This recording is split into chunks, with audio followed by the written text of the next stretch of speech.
ಸರಿಯಾಗಿ ಆನ್ಸರ್ ಅನ್ನ ಮಾಡಕ್ಕೆ ಸಾಧ್ಯ ಆಗ್ತದ. ಇಲ್ಲಿ ನಾನು ಸಾಧ್ಯ ಆಗಲ್ಲ. ಮೊದಲನೇದಾಗಿ ಒಂದ್ಸ ಯಾರು ಸಮಸ್ಯೆ ಮಾಡ್ಕೊಳ್ಳಿ, ವಿಷಯ ಅಂತ ಆಗಿಬಿಡತ್ತೆ. ಈಗ ಏನು ಅಂದ್ರ ಮೊದಲನೇದಾಗಿ ಪ್ರಶ್ನೆ ಪತ್ರಿಕೆ ಹೇಳ್ತೀನಿ ನಿಮ್ಗ. ಒಂದ್ ನಿಮಿಷ.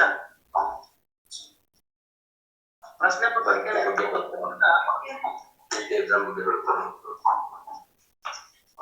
ಸರ್ ದಯವಿಟ್ಟು ಪ್ರತಿಯೊಬ್ಬರು ಮ್ಯೂಟ್ ಮಾಡ್ಕೊಳ್ಳಿ.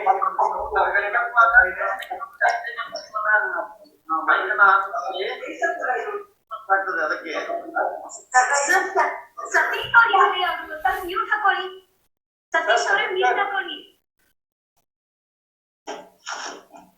ದಯವಿಟ್ಟು. ಯಾಕಂದ್ರೆ ಇದು ಬಹಳ ಇದು ಕ್ಲಿಯರ್ ಆಗಿ ಸೌಂಡ್ ಕೇಳೋದಿಲ್ಲ, ಹಾಗಾಗಿ ದಯವಿಟ್ಟು ಗೊಂದಲ ಆಗಬಾರ್ದು. ಓಕೆ, ಈಗ ಏನಾಗತ್ತೆ, ಹೇಳುವಂತ ಮೂಮೆಂಟ್ ಅಲ್ಲಿ ಇರ್ತೀವಲ್ಲ, ಸ್ವಲ್ಪ ಏನಂದ್ರೆ ಗೊಂದಲ ಆಗತ್ತೆ. ಅದಕ್ಕೆ ಪ್ರತಿಯೊಬ್ಬರು ಇದ್ರ ಫಾಲೋ ಅಪ್ ಮಾಡಿ. ಎಸ್ ಸರ್, ಪ್ಲೀಸ್ ಹೇಳಿ. ಒಂದ್ ನಿಮಿಷ ಕೇಳಿ. ಆರಂಭದಲ್ಲಿ ನಾವು ಏನಂದ್ರೆ mind preparation is very important, ಮತ್ತೆ ಇನ್ನೊಂದು ಹೆಲ್ತ್ ಇಸ್ ವೆರಿ ಇಂಪಾರ್ಟೆಂಟ್.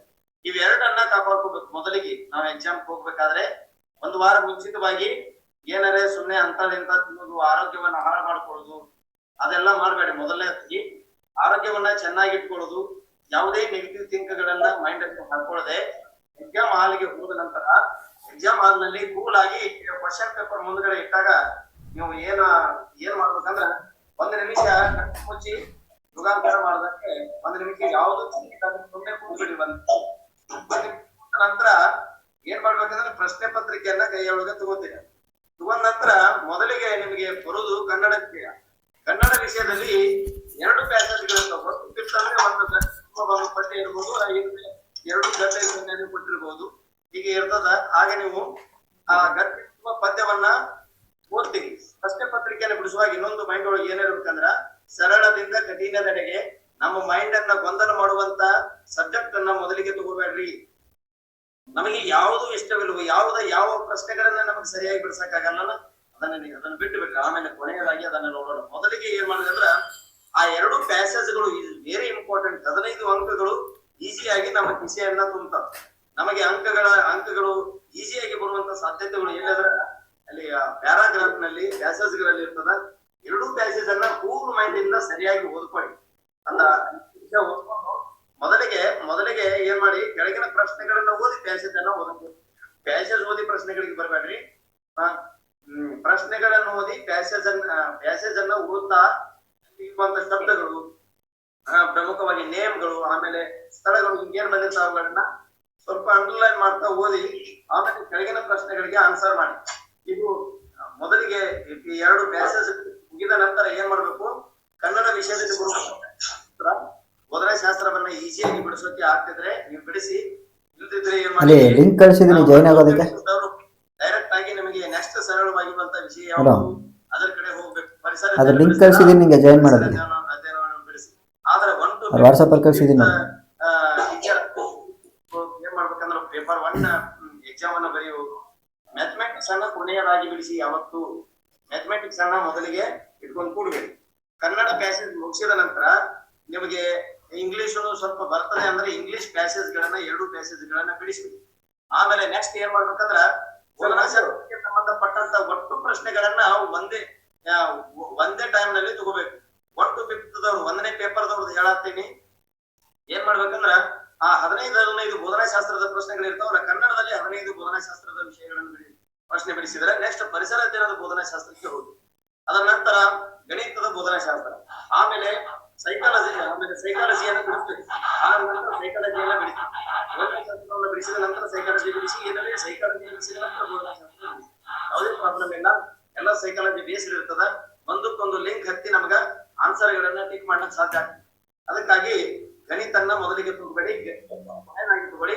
ನಿಮಗ ಮೊದಲಿಗೆ ಅತಿ ಸರಳ ಯಾವ್ದದ ಅದನ್ನ ಟಚ್ ಮಾಡಿ, ಅದಕ್ಕಿಂತ ಸ್ವಲ್ಪ ಇದನ್ನ ಚೆನ್ನಾಗಿ ಬಿಡಿಸ್ತೀನಿ ಅಂದ್ರೆ ನೆಕ್ಸ್ಟ್ ಅದಕ್ಕೆ ಹೋಗಿ.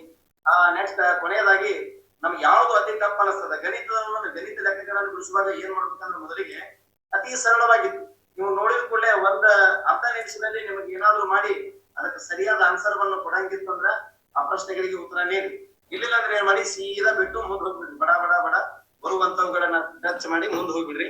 ಕೊನೆಯದಾಗಿ ಎಲ್ಲ ಮುಗಿದ ನಂತರ ಉಳಿದ ಸಮಯದಲ್ಲಿ ನೀವು ಗಣಿತದ ಕಠಿಣ ಪ್ರಶ್ನೆಗಳಿಗೆ ಉತ್ತರಿಸಲಿಕ್ಕೆ ಟ್ರೈ ಮಾಡಿ. ಬೋಧನಾಶಾಸ್ತ್ರವನ್ನ ಎಲ್ಲ ಬೋಧನಾಶಾಸ್ತ್ರ ಮುಗಿಸಿದ ನಂತರ ಇಂಗ್ಲಿಷಿನ ಪ್ರಶ್ನೆಗಳನ್ನು ಮುಗಿಸಿದ ನಂತರ ಅಲ್ಲಿಗೆ ಹೋಗುದು. ಬೋಧನಾಶಾಸ್ತ್ರ ಪ್ರಶ್ನೆಗಳನ್ನ ಎಲ್ಲರ ಗಮನದಲ್ಲಿ ಏನಿರ್ಬೇಕಂದ್ರ ಪ್ರಶ್ನೆಗಳನ್ನ ಸರಿಯಾಗಿ ಓದಬೇಕು. ಪ್ರಶ್ನೆ ಋಣಾತ್ಮಕವಾಗಿದೆಯೋ ಕೆಲವೊಮ್ಮೆ ಏನ್ ಕೇಳ್ತಾನಂದ್ರ ಈ ಕೆಳಗಿನ ದೋಷ ಯಾವುದು ಅಂತ ಕೇಳಿರ್ತಾನೆ. ಯಾವುದು ಸಂಬಂಧಿಸಿದೆ ಅದನ್ನ ಮಾರ್ಕ್ ಮಾಡ್ಕೋಬೇಕು. ಅದನ್ನ ಪ್ರಶ್ನೆಯನ್ನು ಓದಿದ ನಂತರ ಆ ಮೇನ್ ವರ್ಡ್ ಅನ್ನ ಮಾರ್ಕ್ ಮಾಡ್ಕೊಂಡು ಆಮೇಲೆ ಆ ಪ್ರಶ್ನೆಯಲ್ಲಿ ಏನನ್ನ ಕೇಳ್ತಿದ್ದಾರೆ ಅವರು ಅದನ್ನ ನಾವು ಅಂಡರ್ಲೈನ್ ಮಾಡ್ಕೊಂಡ್ಬಿಟ್ಟು ಕೆಳಗಡೆ ಇರುವಂತಹ ಆಪ್ಷನ್ಸ್ ಗಳನ್ನ ಓದ್ತೀವಿ. ಕೆಳಗಡೆ ಇರುವ ಆಪ್ಷನ್ಸ್ ಗಳಲ್ಲಿ ಯಾವ್ದು 4 ಆಪ್ಷನ್ಸ್ ಗಳಲ್ಲಿ ಯಾವ್ದು ಅತಿ ಹೆಚ್ಚು ಸೂಕ್ತವಾಗಿರುವಂತಹ ಉತ್ತರ ಅದಲ್ಲ ಅದನ್ನ ನಾವು ಮಾಡ್ಬೇಕಾಗ್ತದ. ಯಾಕಂದ್ರೆ ಸೈಕಾಲಜಿಯಲ್ಲಿ ಬೋಧನಾಶಾಸ್ತ್ರದಲ್ಲಿ 4 ಆಪ್ಷನ್ಸ್ ಗಳು ಸರಿಯಾಗಿ ಅದಾವು ಅಂತ ಅನಿಸ್ಬಿಡುತ್ತೆ. ಆಗ ನಾವ್ ಏನ್ ಮಾಡ್ಬೇಕಂದ್ರ ಅಲ್ಲಿ ಮನೋವೈಜ್ಞಾನಿಕ ಶಬ್ದಗಳಿರುವಂತದ್ದು ಮತ್ತು ಇದಕ್ಕೆ ಏನಂದ್ರ ಆ ಪ್ರಶ್ನೆಗೆ ಸೂಕ್ತವಾಗಿರುವಂತದ್ದನ್ನ ಆಯ್ಕೆ ಮಾಡ್ಕೋಬೇಕು. ಇನ್ನೊಂದು ಸಮಗ್ರ ವಿಷಯವನ್ನು ಒಳಗೊಂಡಿರುವಂತ ಆಪ್ಷನ್ಸ್ ಅನ್ನ ಆಯ್ಕೆ ಮಾಡ್ಕೋಬೇಕು. 4 ಆಪ್ಷನ್ಸ್ 3 ಆಪ್ಷನ್ಸ್ ಹೇಳ್ತಿರ್ತಾವ ಅದರ ಬಗ್ಗೆ. ಆದ್ರ ಒಂದು ಆಪ್ಷನ್ಸ್ ಮಾತ್ರ ಏನಾಗಿರ್ತ ಅಂದ್ರ ಅತಿ ದೀರ್ಘವಾಗಿರುವಂತ ಉತ್ತರ ಹೇಳ್ತಾರೆ. ಇನ್ನೊಂದು ಸೈಕಾಲಜಿಗಳಲ್ಲಿ ಬೋಧನಾಶಾಸ್ತ್ರಗಳಲ್ಲಿ ಸರಿಯಾಗಿರುವಂತ ಉತ್ತರ ಹೆಚ್ಚು ಸ್ವಲ್ಪ ದೊಡ್ಡದೇ ಇರ್ತದೆ. ಅದರಲ್ಲಿ ವಿಶೇಷವಾದ ಶಬ್ದಗಳು ಕೂಡ ಒಂದು ಮೈಂಡ್ ಅಲ್ಲಿ ಇರಬೇಕು. ವಿಶೇಷವಾಗಿರುವಂತ ಶಬ್ದಗಳು ಇರ್ತಾವೆ.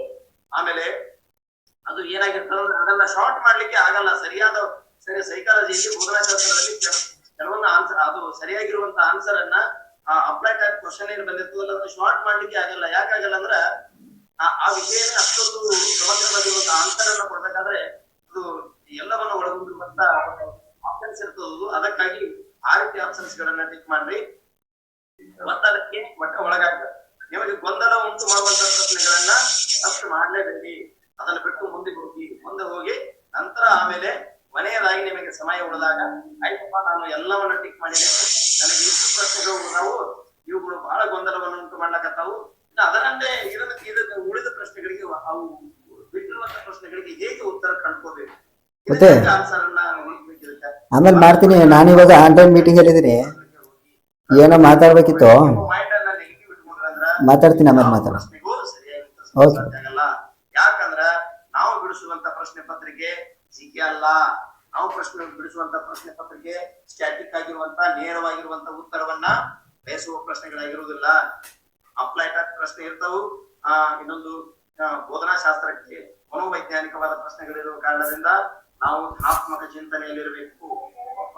ಕ್ಲಾಸ್ ನಲ್ಲಿರುವಂತಹ ಒಬ್ಬ ಶಿಕ್ಷಕನಾಗಿ ಆ ಮಕ್ಕಳ ಶಿಶು ಕೇಂದ್ರಿತ ಶಿಕ್ಷಣವನ್ನ ನೀಡುವಂತ ಕ್ಷೇತ್ರದಲ್ಲಿ ನಾವು ಒಬ್ಬ ಶಿಕ್ಷಕರಾಗಿ ಆ ವರ್ಗ ಕೋಣೆಯಲ್ಲಿ ಮಕ್ಕಳಿಗೆ ಯಾವ ರೀತಿ ಕಲಿಸ್ತೇವೆ ನಾವು ವರ್ಗ ಕೋಣೆಯಲ್ಲಿ ಇಟ್ಟುಕೊಂಡು ಆ ಪ್ರಶ್ನೆಗಳಿಗೆ ವಿಚಾರ ಮಾಡಬೇಕು. ಸಣ್ಣ ಮಕ್ಕಳ ಇದ್ದಾಗ ನಾವು ಹೆಂಗ್ ಮಾಡಿರ್ತೇವೆ, ನಮ್ಮ ಬಾಲ್ಯವನ್ನ ನೆನಪು ಮಾಡ್ಕೊಳ್ಬೇಕು. ಕೆಲವೊಂದು ಪ್ರಶ್ನೆಗಳಿಗೆ ನಾವು ಚಿಕ್ಕವರಿದ್ದಾಗ ಹೆಂಗಿದ್ದೇವೆ, ನಾವು ಏನ್ ಮಾಡ್ತಿದ್ದೀವಿ, ಆ ರೀತಿ ನೆನಪು ಮಾಡ್ಕೊಂಡು ಆನ್ಸರ್ ಗಳನ್ನ ನೀಡಬೇಕಾಗ್ತದ. ಇನ್ನೊಂದು ನಾವು ವರ್ಗ ಕೋಣೆಯಲ್ಲಿ ನೀವು ಕೂಡ ಸಾಕಷ್ಟು ಶಾಲೆಗಳಲ್ಲಿ D.Ed B.Ed ಪಾಠವನ್ನು ಕೂಡ ಮಾಡಿರ್ತೀರಿ. ಅದನ್ನು ಸ್ವಲ್ಪ ಗಮನದಲ್ಲಿ ಇಟ್ಕೊಂಡು ಏನೇನು ಮಾಡ್ಬೇಕಾಗ್ತದ ಆ ಪ್ರಶ್ನೆಗಳಿಗೆ ಆ ರೀತಿ ಉತ್ತರಿಸ್ಕೊಡ್ತಾ ಹೋಗ್ಬೇಕು. ಮತ್ತೆ ಏನಾದ್ರು ಪ್ರಶ್ನೆಗಳಿದ್ರೆ ಕೇಳ್ರಿ. ನಮಸ್ತೆ ಸರ್. All of you. ನಮಸ್ತೆ ಮೇಡಮ್. ಸರ ಕ್ವಶನ್ ಆನ್ಸರ್ ಎಲ್ಲ ಒಂದೇ ರೀತಿಯಾಗಿರ್ತದೆ ಸರ್, ಅವು ನಮ್ಮನ್ನ ಕನ್ಫ್ಯೂಸ್ ಆಗುತ್ತೆ ಸರ್, ಅದನ್ನ ಹೆಂಗ್ ಬಿಡ್ತೀವಿ ಸರ್? ಅದೇ ಹೇಳ್ತಾ ಇದ್ದೀನಿ ಮೇಡಮ್. ಸೈಕಾಲಜಿಯಲ್ಲಿ ಕನ್ಫ್ಯೂಷನ್ ಆಗುವಂತ ಆಪ್ಷನ್ಸ್ ಗಳನ್ನೇ ಕೊಟ್ಟಿರ್ತಾರೆ. ಮೊದಲು ಇತ್ತೀಚೆಗೆ ಇದು 6th to 8th ಪೇಪರ್ ಗಳಲ್ಲಿ ಅಷ್ಟೊಂದು ಕನ್ಫ್ಯೂಷನ್ ಆಗುವಂತ ಪ್ರಶ್ನೆ ಪತ್ರಿಕೆ ಇರಲ್ಲ. ಆದ್ರಿಂದ 1 ರಿಂದ 5ನೇ ತರಗತಿಯ ಶಿಕ್ಷಕರಾಗೋರು ಈ ಪೇಪರ್ 1 ಸಂಬಂಧಪಟ್ಟಂತೆ ಬಹಳಷ್ಟು ಸೈಕಾಲಜಿಕಲ್ ಮತ್ತು ಬೋಧನಾಶಾಸ್ತ್ರಕ್ಕೆ ಸಂಬಂಧಪಟ್ಟಂತ ಪ್ರಶ್ನೆಗಳು ಸುಮಾರು 70 ರಿಂದ 75 ಬರ್ತವೆ ಒಂದೇ ಪೇಪರ್. 2ನೇ ಪೇಪರ್ದಲ್ಲಿ ಅಷ್ಟು ಪ್ರಶ್ನೆಗಳು ಇರುವುದಿಲ್ಲ. ಯಾಕಂದ್ರೆ ನಮ್ಮ ಮೆಥಡಾಲಜಿನೇ 60 ಪ್ರಶ್ನೆಗಳಾಗಿರುವುದರಿಂದ ಬೋಧನಾಶಾಸ್ತ್ರಕ್ಕೆ ಸಂಬಂಧಪಟ್ಟಂತ ಪ್ರಶ್ನೆಗಳು ಬಹಳಷ್ಟು ಇರುವುದಿಲ್ಲ, ಕಡಿಮೆ ಇರ್ತಾವು. ಇಲ್ಲಿ ನೀವು ಆರಾಮಾಗಿ ಖರ್ಚು ಮಾಡಬಹುದು. ಬೋಧನಾಶಾಸ್ತ್ರಕ್ಕೆ ಬಂದಾಗ ನಾವು ಏನ್ ಮಾಡ್ಬೇಕು, ಅಲ್ಲಿ ನಾವು ಸೈಕಾಲಜಿಯನ್ನು ಓದುವಾಗ ಶಬ್ದಗಳು ಬಂದಿರ್ತಾವ, ಅವುಗಳನ್ನ ಗಮನ ಇರಬೇಕು. ಸುಮ್ಮನೆ ಜನರಲ್ ಆಗಿ ಇರುವಂತಹ ಆಪ್ಷನ್ಸ್ ಗಳನ್ನ ಟಿಕ್ ಮಾಡಕ್ ಹೋಗ್ಬೇಡಿ. ಯಾವತ್ತು ಮನೋವೈಜ್ಞಾನಿಕ ಶಬ್ದಗಳಂತೆ ಅದಕ್ಕೆ ಆದಂತ ಶಬ್ದಗಳದಾವು, ಅದಕ್ಕೆ ಆದಂತ ವರ್ಡ್ಗಳದಾವು, ಕೀವರ್ಡ್ಗಳದಾವು, ಅವುಗಳು ನಮ್ಮ ಮೈಂಡಿನಲ್ಲಿ ಇರಬೇಕು. ಅದರ ಆಧಾರದ ಮೇಲೆ ನಾವು ಇದು ಮಾಡ್ತೀವಿ. ಇನ್ನೊಂದು ನಿಮಗೆ ಒಂದು ಅಥವಾ 2ನೇ ತಾರೀಕಿಗೆ ಅಥವಾ 3ನೇ ತಾರೀಕಿಗೆ ಆಗ್ಬೋದು. ಅಷ್ಟೊತ್ತಿಗೆ ಆಗ್ಲೇ ನಾನು ಏನ್ ಮಾಡ್ತೇನೆ ಅಂದ್ರ ಸೈಕಾಲಜಿ ಒಳಗ ಬೋಧನಾ ಶಾಸ್ತ್ರದ ಮೇಲೆ ಕೀವರ್ಡ್ ಗಳನ್ನ ಸೆಲೆಕ್ಟ್ ಮಾಡ್ಕೊಂಡು ಅದರ ಮೇಲೆ 1 ಅಥವಾ 2 ಕ್ಲಾಸ್ಗಳನ್ನ ಮಾಡ್ತೀನಿ. ಆ ಕೀವರ್ಡ್ ಮೇಲೆ ನಿಮ್ಗೆ ಮ್ಯಾಕ್ಸಿಮಮ್ ಪ್ರಶ್ನೆಗಳು ಬರ್ತಾವು. ನೀವು ಆನ್ಸರ್ ಅನ್ನ ಮಾಡುವಾಗ ನಾ ಹೇಳಿದ್ದನ್ನ ಗಮನದಲ್ಲಿ ಇಟ್ಕೊಂಡು ಆ ಕೀವರ್ಡ್ ಗಳ ಆಧಾರದ ಮೇಲೆ ಸರ್ ಏನ್ ಹೇಳಿದ್ರು ಹಿಂಗೆ ಪ್ರಶ್ನೆಗಳು ಬಂದಾವಲ್ಲ ಇದಕ್ಕೆ ನಾ ಆನ್ಸರ್ ಅನ್ನ ಯಾವ್ದು ಟಿಕ್ ಮಾಡ್ಬೇಕು ಅನ್ನೋದನ್ನ ನೀವು ಆಗ ವಿಚಾರ ಮಾಡಕತ್ರಿ. ಈಗ ಅಲ್ಲಿವರೆಗೆ ನಾವು ಬೋಧನಾ ಶಾಸ್ತ್ರ ಇನ್ನೂ ಒಂದ್ ಸ್ವಲ್ಪ ಕ್ವಶನ್ ಪೇಪರ್ಸ್ ಇದಾವು. ಪೇಪರ್ 1ರಲ್ಲಿ ಇನ್ನೂ 4 ಪ್ರಶ್ನೆ, ಪೇಪರ್ 2 ನಲ್ಲಿ ಇನ್ನು 2 ಪ್ಲಸ್ 6 ಸಂಜೆ ಇವತ್ತು ರಾತ್ರಿ ಅದು 2 ಪ್ರಶ್ನೆ ಪತ್ರಿಕೆಗಳನ್ನ ಯೂಟ್ಯೂಬ್ ಕ್ಲಾಸ್ ನಲ್ಲಿ ಬಿಡಿಸ್ತೀನಿ. ನಾಳೆ ಮಾರ್ನಿಂಗ್ ಅಥವಾ ನಾಳೆ ಸಂಜೆ, ನಾಳೆಗೆ ಆಲ್ಮೋಸ್ಟ್ ಅಲ್ಲ 3 ಆದ್ರೂ ಪ್ರಶ್ನೆ ಪತ್ರಿಕೆ ಬರೆಸಬಹುದು. 1ನೇ ತಾರೀಕು 2ನೇ ತಾರೀಕಿನ ವೇಳೆಗೆ ಇವೆಲ್ಲ ಪ್ರಶ್ನೆ ಪತ್ರಿಕೆಗಳು ಮುಗಿಸ್ತವೆ. ಅವಾಗ 1 ಕ್ಲಾಸ್ಗಳನ್ನು ಮಾಡ್ತೀನಿ. ಆಮೇಲೆ ಗ್ರಾಮರ್ ಏನನ್ನು ಕೇಳ್ತಾನ ಅದರ ಆಧಾರದ ಮೇಲೆ 1 ಅಥವಾ 2 ಕ್ಲಾಸ್ಗಳನ್ನು ಮಾಡ್ತೀನಿ. ಕನ್ನಡ ವಿಷಯವನ್ನ ಕಂಪ್ಲೀಟ್ ಆಗಿ ಇದು ಮಾಡ್ತೀನಿ. ನೀವು ಸೈಕಾಲಜಿಯನ್ನ ಏನ್ ಮಾಡ್ರಿ, ಸೈಕಾಲಜಿ ಒಳಗೂ ಕೂಡ ಒಂದಿಷ್ಟು ಇದು ಅದಾವು, ಕೆಲವೊಂದಿಷ್ಟು ಪಾಠಗಳದಾವ. ಅದೇ ಪಾಠದಲ್ಲಿ ಪ್ರಶ್ನೆಗಳನ್ನ ಹೆಚ್ಚಿಗೆ ತೆಗೆದಿರ್ತಾನ. ಮೊದಲನೇದಾಗಿ ಬೆಳವಣಿಗೆ ಮತ್ತು ವಿಕಾಸ ಪಾಠವನ್ನ ಚೆನ್ನಾಗಿ ಓದ್ಕೋರಿ. ಸೃಜನಶೀಲತೆ ಮತ್ತು ಬುದ್ಧಿಶಕ್ತಿ ಸಿದ್ಧಾಂತಗಳು ಬರ್ತಾವ್ರ ಅದನ್ನ ಚೆನ್ನಾಗಿ ಓದ್ಕೋರಿ. ಈ 2 ಪಾಠಗಳು ಒಂದೇ ಪುಸ್ತಕದಲ್ಲಿ ಸರಿಯಾಗಿ ಓದಿ. ಪ್ರಶ್ನೆಗಳು ಅಲ್ಲೇ ಬರ್ತಾವ. ನೀವು ಲಾಸ್ಟಿಗೆ ಕೊನೆಯದಾಗಿ ಎಕ್ಸಾಮ್ ನಾಳೆ ಅಥವಾ ನಾಡಿದ್ದು ಹೋಗುವಾಗ ಎಕ್ಸಾಮ್ ಕೂಡಲೇ ಸೈಕಾಲಜಿಯನ್ನೇ ಓದಿ. ಆಮೇಲೆ 6ರಿಂದ 8ನೇ ತರಗತಿ ಶಿಕ್ಷಕರಾಗಿರ್ತಾನವರು ನೀವು ಸ್ಟ್ಯಾಟಿಕ್ ಆಗಿ ಬಂದ ಪ್ರಶ್ನೆಗಳು ಜಾಸ್ತಿ ಬಂದಿರ್ತಾವು.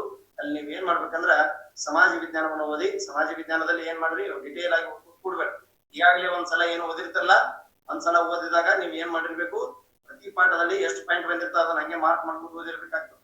ನೀವು ಸುಮ್ಮನೆ ಓದಿದ್ರಿ ಅಂದ್ರ ನಿಮ್ಗೆ ಹಿಂದೆ ಓದಿದ್ದೆಲ್ಲ ವೇಸ್ಟ್ ಆಗಿರ್ತದೆ. ಯಾಕಂದ್ರ ಆ ಮಾರ್ಕ್ ಮಾಡಿದ್ದನ್ನ ಕೊನೆಯ ಗಳಿಗೆಯಲ್ಲಿ ಅದನ್ನಷ್ಟೇ ರಿವಿಷನ್ ಮಾಡ್ಬೇಕು. ಇಡೀ ಬುಕ್ಗಳನ್ನು ಓದೋದಾಗಲ್ಲ, ರಿವಿಷನ್ ಮಾಡೋದಾಗಲ್ಲ. ನೀವು 60ಕ್ಕೆ ಸಮಾಜ ವಿಜ್ಞಾನದಲ್ಲಿ ಎಷ್ಟು ಹೆಚ್ಚು ಗಳಿಸ್ತಿರಲ್ಲ ಅಷ್ಟು ಅಂಕಗಳು ಹೆಚ್ಚಿಗೆ ಬರೋಕೆ ಸಾಧ್ಯವಾಗ್ತದ.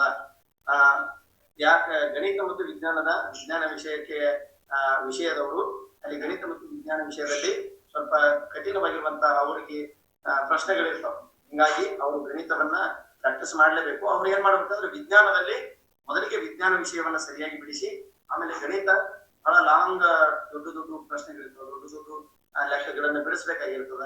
ಹಾಗೇನ್ ಮಾಡ್ಬೇಕಂತ ಅವರ ಸರಳವಾಗಿರುವಂತಹ ಮೊದಲಿಗೆ ಬಿಡಿಸಿ ಆಮೇಲೆ ಕಠಿಣವಾಗಿರುವಂತಹ ಪ್ರಶ್ನೆಗಳನ್ನ ಸೈಕಾಲಜಿ ಕೀವರ್ಡ್ ಗಳನ್ನ ಬೋಧನಾ ಶಾಸ್ತ್ರದ ಅವು ಮಾತುಗ ಕೌಶಲ್ಯ ಅದು ಎಲ್ಲದರ ಮೇಲೆ ಏನೇನ್ ಅದಾವಲ್ಲ ಅದ್ರ ಮೇಲೆ ಏನೇನ್ ಸಾಧ್ಯ ಆಗ್ತದ, ಏನೇನ್ ಪ್ರಶ್ನೆಗಳು ಬರ್ಬೋದು ಅದರ ಮೇಲೆ 1 ಅಥವಾ 2 ಕ್ಲಾಸ್ಗಳನ್ನ ಮಾಡ್ತೀವಿ. ಅವುಗಳನ್ನ ಯಾರು ಮಿಸ್ ಮಾಡ್ಕೋಬೇಡ್ರಿ. ಬಹಳ ಇಂಪಾರ್ಟೆಂಟ್ ಕ್ಲಾಸ್ಗಳಿರ್ತಾವೆ. 2 ಅಥವಾ 3ನೇ ತಾರೀಕಿಗೆ ಇದು ಮಾಡ್ತೀವಿ. ಎಲ್ಲರೂ ಕಂಪಲ್ಸರಿ ಜಾಯಿನ್ ಆಗಿ ಆ ಕ್ಲಾಸ್ಗಳನ್ನ. ಈಗ ಏನಾದ್ರು ಸಮಸ್ಯೆಗಳಿದ್ರೆ ಕೇಳಿ. ಈಗ ಮೇಡಮ್ ಅವರು ಒಂದೇನ್ ಕ್ವಶನ್ ಕೇಳಿದ್ರೆ 4 ಆಪ್ಷನ್ಸ್ ಗಳಲ್ಲಿ ನಮ್ಗೆ ಕನ್ಫ್ಯೂಷನ್ ಆಗ್ತಾ ಇದಾವೆ ಅಂತ ಅಂದ್ರು.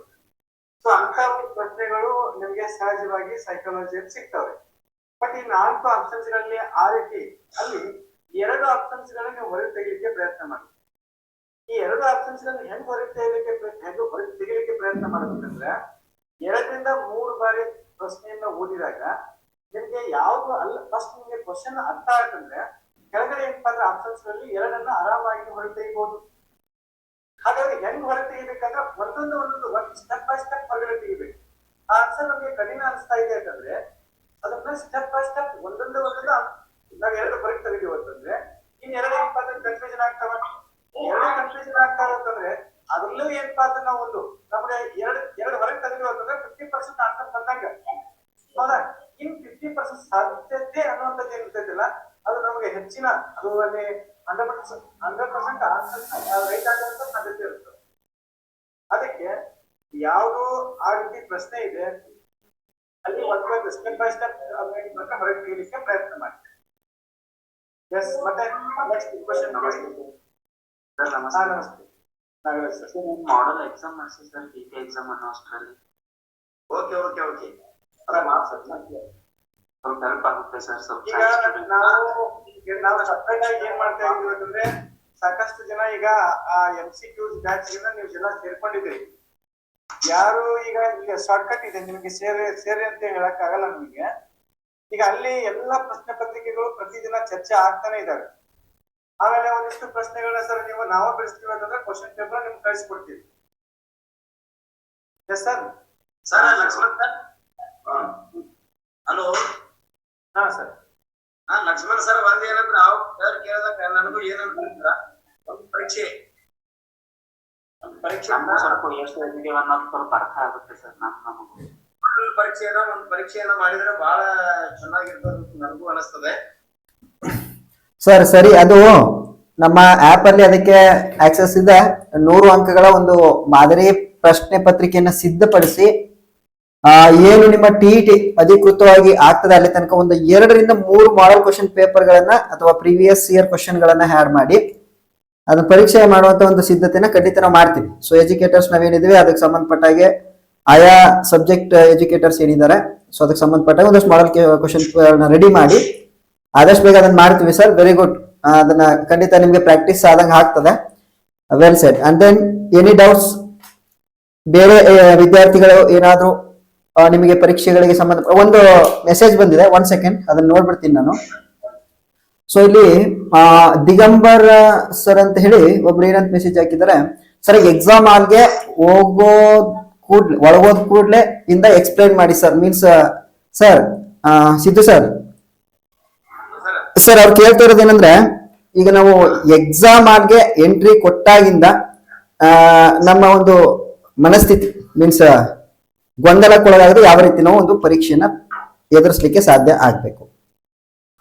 ಎಸ್. ಏನಂದ್ರ ಮೊದಲಿಗೆ ನಾವು ಗೊಂದಲಕ್ಕೆ ಒಳಗಾಗಬಾರ್ದಂದ್ರ ಅತಿ ಸರಳವಾಗಿರುವಂತ ಪ್ರಶ್ನೆಯಿಂದ ಹೋಗ್ಬೇಕು. ಇನ್ನೊಂದು ಅದರಲ್ಲಿ ನೇರವಾಗಿರುವಂತ ಉತ್ತರಗಳನ್ನ ಬಯಸುವಂತ ಪ್ರಶ್ನೆಗಳಿಗೆ ನಾವು ಆಲ್ಮೋಸ್ಟ್ ಅಲ್ಲೇ ಮೊದಲಿಗೆ ಉತ್ತರ ನೀಡಿದ್ರೆ ಚಲೋ ಆಗ್ತದೆ. ನಮ್ಗ ಗೊಂದಲ ಆಗೋದಿಲ್ಲ. ಡೈರೆಕ್ಟ್ ಆಗಿ ಈಗ ಕೆಲವೊಂದು ಪ್ರಶ್ನೆಗಳು ಸೈಕಾಲಜಿಯಲ್ಲಿ ಮತ್ತು ಬೋಧನಾ ಶಾಸ್ತ್ರದಲ್ಲಿ ಆಗಿರ್ಬೋದು ಎಲ್ಲ ಕಡೆ ಹೆಂಗ್ ಬಂದ್ಬಿಡ್ತಾವ, 4 ಆಪ್ಷನ್ ಸೇಮ್ ಇರ್ತಾವ. ಅಂತವ್ ನಿಮಗೆ ಅದು ಸ್ವಲ್ಪ ಗೊಂದಲ ಅನಿಸ್ತಿರ್ತಾವ, ಅವು ಹೊರಗೆ ಬಿಡಿಸ್ರಿ. ಮೈಂಡ್ ಅನ್ನ ಹಾಳು ಮಾಡ್ಕೋಬೇಡ್ರಿ. ಎಕ್ಸಾಮ್ ಹಾಲಿಗೆ ಒಳಗೆ ಹೋದ ಕೂಡಲೇ ಮೊದಲಿಗೆದಾಗಿ ಏನ್ ಮಾಡ್ರಿ ಅಂದ್ರ ಯಾರ ಜೊತೆ ಮಾತಾಡೋದು, ಸುಮ್ನೆ ಏನಾದ್ರೂ ಮಾತಾಡ್ಕೊತ ಚೀರಾಡ್ಕೊತ ಎಕ್ಸಾಮ್ ಹಾಲಿಗೆ ಹೋಗೋದಾಗಿರ್ಬೋದು. ಆಮೇಲೆ ಯಾವ್ದಾರ ಯಾವ್ದಾರ ವಿಚಾರವನ್ನ ಮೈಂಡ್ ನಲ್ಲಿ ಇಟ್ಕೊಂಡು ಎಕ್ಸಾಮ್ ಹೋಗೋದಾಗಿರ್ಬೋದು. ಅದನ್ನ ಯಾವತ್ತೂ ಮಾಡಬೇಡಿ ಸ್ನೇಹಿತರೆ. ನೀವು ಎಷ್ಟು ಜೋರಾಗಿ ಮಾತಾಡ್ಕೊತ ಗೆಳೆಯರ ಜೊತೆಗೆ ಹರಟಿ ಹೊಡ್ಕೊಲ್ಲ ಮೈಂಡ್ ಡಿಸ್ಟರ್ಬೆನ್ಸ್ ಆಗ್ತದ, ನಿಮ್ಮ ಮೈಂಡ್ ಹಾಳಾಗ್ತದ. ನೀವು ನಾಳೆ ಎಕ್ಸಾಮ್ ಆದಂದ್ರ ಇವತ್ತಿನ ರಾತ್ರಿಯಿಂದ ಮಾಡ್ಬೇಕಂದ್ರ ಒಳ್ಳೆ ಸರಿಯಾಗಿ ಸ್ಮೂತ್ ಆಗಿರುವಂತ ಆಹಾರವನ್ನು ಆರಾಮಾಗಿ ಮಲ್ಕೊಂಡು ಮುಂಜಾನೆ ಎದ್ದ ನಂತರ ಸಾಧ್ಯವಾದ್ರೆ ಸ್ನಾನ ಮಾಡಿ ದೇವರಿಗೆ ಹೋಗಿ ಬಂದು ಸುಮ್ಮನೆ ಆ ಕಡೆ ಎಲ್ಲಿ ಯಾವ್ದು ಮಾತಾಡ್ಸೋದು ಅಲ್ಲಿ ಹೋಗೋಕ್ಕಿಂತ ಅಲ್ಲಿ ಫೋನ್ ಹಚ್ಚಿ ಮಾತಾಡೋದು ಅದು ಯಾವ್ದು ಮಾಡಬೇಡಿ. ಎಕ್ಸಾಮ್ ಆರಾಮಾಗಿ ಹೋಗಿ ನೀವೇ ಆರಾಮಾಗಿ ಹೋಗ್ಬಿಟ್ಟು ಆಮೇಲೆ ಅಲ್ಲಿ ಎಕ್ಸಾಮ್ ಹಾಲ್ನಲ್ಲಿ ಕೂತ ನಂತರ ಅಲ್ಲಿನೂ ನಿಮ್ಮ ಜೊತೆ ಸಾಕಷ್ಟು ಜನ ಇರ್ತಾರೆ. ಎಕ್ಸಾಮ್ ಹಾಲ್ನಲ್ಲಿ ಬಂದಿರ್ತಾರೆ, ಸರ್ ನೀವು ಯಾವ ES ಎಲ್ಲ ಬರೆಯಕತ್ತಿ, ಅದೇನು ಅಗತ್ಯ ಇಲ್ಲ. ಅದ್ ಯಾವ್ದು ಅಂತವ್ರ ಜೊತೆ ಮಾತಾಡ್ತೀವಿ, ಅದು ಯಾವ್ದು ಅಗತ್ಯ ಇಲ್ಲ. ಎಕ್ಸಾಮ್ ಹಾಲ್ನಲ್ಲಿ ನಿಮ್ಮ ಬೆಂಚ್ ಮೇಲೆ ಕೂತ ನಂತರ ಏನ್ ಮಾಡ್ಬೇಕಂದ್ರೆ ಸುಮ್ಮ ಆರಾಮಾಗಿ ಕೂತ್ಬಿಡಿ, ಯಾವ್ದು ಥಿಂಕ್ ಮಾಡ್ಬೇಡಿ. ಕ್ವಶನ್ ಪೇಪರ್ ಕೊಟ್ಟ ಕೂಡಲೇ ನಿಮ್ಮ ಮೈಂಡ್ ಅನ್ನ ಕೂಲ್ ಮಾಡ್ಕೊಂಡ್ಬಿಟ್ಟು ಆ ಪ್ರಶ್ನೆ ಪತ್ರಿಕೆಯನ್ನ ಓಪನ್ ಮಾಡಿ ಮೊದಲಿಗೆ ಪ್ಯಾಸೇಜ್ ಗಳನ್ನ ಬಿಡಿಸಿ ಸಾಧ್ಯವಾದಷ್ಟು 15 ಅಂಕಗಳು ಈಸಿಯಾಗಿ ಬರ್ತಾವು. ಯಾಕಂದ್ರೆ ಕೊನೆಯದಾಗಿ ಪ್ಯಾಸೇಜ್ ಗಳನ್ನ ಬಿಡಿಸ್ಲಾಕ ಹೋಗಿ ನಾವು ಅಂಕಗಳನ್ನು ಕಳ್ಕೊತೀವಿ. ಇಂಗ್ಲಿಷ್ ಅನ್ನು ಕೂಡ ಕನ್ನಡ ಪ್ಯಾಸೇಜ್ ಬಿಡಿಸುವುದಾದ ನಂತರ ನೀವು ಸ್ವಲ್ಪ ಇಂಗ್ಲಿಷ್ ತಿಳಿದಿತ್ತಂದ್ರೆ ಇಂಗ್ಲಿಷ್ ಅನ್ನ ಬಿಡಿಸ್ಬಿಡ್ರಿ. ಯಾಕಂದ್ರೆ ಕೊನೆಯದಾಗಿ ಇಂಗ್ಲಿಷ್ ಅನ್ನ ಓದಕ್ಕೂ ಆಗಲ್ಲ, ಅದು ನಿಮ್ಗೆ ಅರ್ಥನೂ ಆಗಲ್ಲ.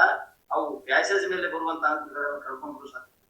ಈ 4 ಪ್ಯಾಸೇಜ್ ಅನ್ನ ಮೊದಲು ಕನ್ನಡ ಮುಗಿಸ್ರಿ. ಕನ್ನಡ ಮುಗಿಸಿದ ನಂತರ ಉಳಿದ ಸರಳವಾಗಿರುವಂತ ಪರಿಸರ ಜ್ಞಾನ ಇವೆಲ್ಲ ಏನ್ ಕೇಳ್ತಾನೆ, ಸಮಾಜ ವಿಜ್ಞಾನ ಇವೆಲ್ಲವುಗಳನ್ನ ಮುಗಿಸಿ ಡೈರೆಕ್ಟ್ ಆಗಿ ಬರುವಂತ ಪ್ರಶ್ನೆ.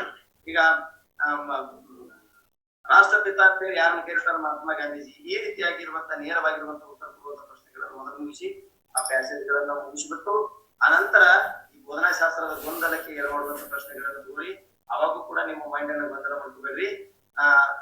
ಅಲ್ಲಿ ಶಿಕ್ಷಕರಾಗಿ ಒಬ್ಬ ಪಾಲಕ ಪೋಷಕರಾಗಿ ಆ ಪ್ರಶ್ನೆಯನ್ನ ಬಿಡಿಸ್ಬೇಕಾಗ್ತದ. ಒಂದೆರಡು ಪ್ರಶ್ನೆಗಳನ್ನ ಉದಾಹರಣೆಯಾಗಿನೂ ತಗೊಂಡು ನಿಮಗೆ ಹೇಳೋಕೆ ಟ್ರೈ ಮಾಡ್ತೀನಿ.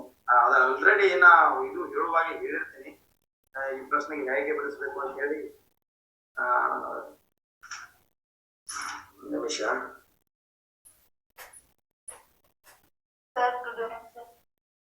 Good evening madam. Science students ನವರಿಗೆ ಮಾಡೆಲ್ ಕ್ವಶನ್ ಪೇಪರ್ ನಡೆಸಿ ಸರ್. ಮ್ಯಾಮ್ ಅದನ್ನ ಸ್ವಲ್ಪ ಖಂಡಿತ ಟ್ರೈ ಮಾಡ್ತೀವಿ. ನಮ್ಮಲ್ಲಿ ಆಪ್ ಅಲ್ಲಿ ಸ್ವಲ್ಪ ಪ್ರಾಬ್ಲಮ್ ಇದೆ, ನಿಮ್ಗೆ ಗೊತ್ತಿರಬೇಕು. ಸಾಕಷ್ಟು ಪ್ರಶ್ನೆ ಪತ್ರಿಕೆಗಳನ್ನ ಬೆಳೆಸ್ಬೇಕಂತ ಪ್ಲಾನ್ ಇತ್ತು, ಬಟ್ ಆಪ್ ಅಲ್ಲಿ ನಮ್ಗೆ ಅವರು ಟೆಕ್ನಿಷಿಯನ್ ಅಂತೇಳಿ ಅದಕ್ಕಾಗಿ ಬೇಕಾಗಿದ್ದಾರೆ. ಹಾಗಾಗಿ ನಿಮ್ಗೆ ಅನನುಕೂಲತೆ ಆಗಿದೆ. ಯಾಕಂದ್ರೆ ಅಲ್ಲಿ ಸಾಕಷ್ಟು ಪ್ರಶ್ನೆ ಪತ್ರಿಕೆಗಳನ್ನ ನಾವು ಬಿಡಿಸಿದ್ರೆ ನಿಮ್ಗೆ ಖಂಡಿತ ಹೆಲ್ಪ್ಫುಲ್ ಆಗುತ್ತೆ. ಅದನ್ನ ಪ್ರಯತ್ನ ಮಾಡ್ತೀವಿ, ಒಂದು 2 ದಿನಗಳಲ್ಲಿ ಅದನ್ನ ಪ್ರಯತ್ನ ಮಾಡ್ತೀವಿ. ಈಗ ಆಲ್ರೆಡಿ ಆಪರೇಷನ್ ಟೆಟ್ ಬ್ಯಾಚ್ ನೀವು ಇದ್ರೆ ಮೇಡಮ್, EVS ಸಂಬಂಧಪಟ್ಟ ಹಾಗೆ ಯಾವ ರೀತಿ ಸಮಸ್ಯೆ ಇಲ್ಲ. ಇಲ್ಲ, ಖಂಡಿತ ಆಲ್ರೆಡಿ ನಾವು ಸೈನ್ಸ್ PYQs ಮತ್ತೆ ಮಾಡಲ್ ಕ್ವಶನ್ಸ್ ಎರಡೂ ಕೂಡ ಸಾಲ್ವ್ ಮಾಡ್ತಾ ಇದೀವಿ. ಸೊ ವಿತ್ ಹೆಚ್ಚುವರಿ ಮಾಹಿತಿಯನ್ನು ಕೊಡೋದ್ರ ಮೂಲಕ ನೀವು ಅದನ್ನ ಯುಟಿಲೈಸ್ ಮಾಡ್ಕೋಬಹುದು. ನಿಮ್ಗೆ ಪ್ರಾಕ್ಟೀಸ್ ಟೆಸ್ಟ್ ಅವಶ್ಯಕತೆ ಇದೆ ಖಂಡಿತ. ಮೇಡಮ್, ಯಾರಾದ್ರೂ ನಿಮಗೆ ಗೊಂದಲಕ್ಕೆ ಎಡಮಾಡಿರುವಂತ ಒಂದು ಪ್ರಶ್ನೆ ಇದ್ರ ಹೇಳ್ರಿ, ಆ ಪ್ರಶ್ನೆ ಮತ್ತು ಆಪ್ಷನ್ಸ್ ಗಳನ್ನ ಹೇಳ್ರಿ. ನಾವಿಲ್ಲಿ ಯಾವ ವರ್ಷದ ಪ್ರಶ್ನೆ ಪತ್ರಿಕೆ ಅದ ಅದನ್ನ ನಿಮಗೆ ಬಿಡಿಸಿ ಹೇಳಕ್ಕೆ ಪ್ರಯತ್ನ ಮಾಡ್ತೀರಾ, ಅಂತ ಪ್ರಶ್ನೆಗಳನ್ನ ಹೇಗೆ ಬಿಡಿಸ್ಬೇಕಂತ. ಹೇಳಿ ಮೇಡಮ್, ಹೇಳಿ ಮೇಡಮ್. ಸರ್ ಇಂಗ್ಲಿಷ್ ನಾವು ಲೇಟ್ ಆಗಿ ಜಾಯ್ನ್ ಆಗಿದ್ದಕ್ಕೆ ಇಂಗ್ಲಿಷ್ ಕ್ಲಾಸ್ ಸರಿಯಾಗಿ ಕೇಳಿಲ್ಲ ಸರ್. ಸ್ವಲ್ಪ ಇಂಗ್ಲಿಷ್ ಪೇಪರ್ ಬಿಡಿಸಿರಿ ಸರ್. ಎಸ್ ಮ್ಯಾಮ್, ಖಂಡಿತ ಇಂಗ್ಲಿಷ್ ಕ್ಲಾಸ್ ನಿಮ್ಗೆ 2 ಅವರ್ಸ್. ನಾಳೆಯಿಂದ ನಾವು 2 ಅವರ್ಸ್ ಮಾಡ್ತಾ ಇದ್ದೀವಿ ಇಂಗ್ಲಿಷ್ ಕ್ಲಾಸ್. ಓಕೆನಾ? Thank you. ಇಂಗ್ಲಿಷ್ ಕ್ಲಾಸ್ ಅದ್ಭುತವಾಗಿ ಬರ್ತಾ ಇದೆನಾ? ಬರ್ತಿದೆ ಸರ್, ಈಗೀಗ ಬರ್ತಿದೆ ಸರ್. ನಿಮ್ಗೆ ಗೊತ್ತಿರಬೇಕು ಏನಾಗಿದೆ, ಯಾಕೆ ಸಮಸ್ಯೆ ಉಂಟಾಗಿದೆ ಅಂತೇಳಿ ತಮ್ಗೆಲ್ಲ ಪರಿಚಯ ಇರುತ್ತೆ. ಬಟ್ ಇನ್ನ ಅದು ನಿಮ್ಗೆ ಖಂಡಿತ ಇಂಗ್ಲಿಷ್ ಕ್ಲಾಸ್ ಈ 1 ವಾರದಲ್ಲಿ ಯಾವುದೇ ಕ್ಲಾಸ್ ಮಿಸ್ ಮಾಡ್ಕೋಬೇಡಿ. ಆದಷ್ಟು ಲೈವ್ ಅಲ್ಲಿ ಜಾಯಿನ್ ಆಗ್ರಿ, ಖಂಡಿತ ನಿಮ್ಗೆ ಹೆಲ್ಪ್ಫುಲ್ ಆಗುತ್ತೆ. ಈಗ ಇಂಗ್ಲಿಷ್ ಕ್ಲಾಸ್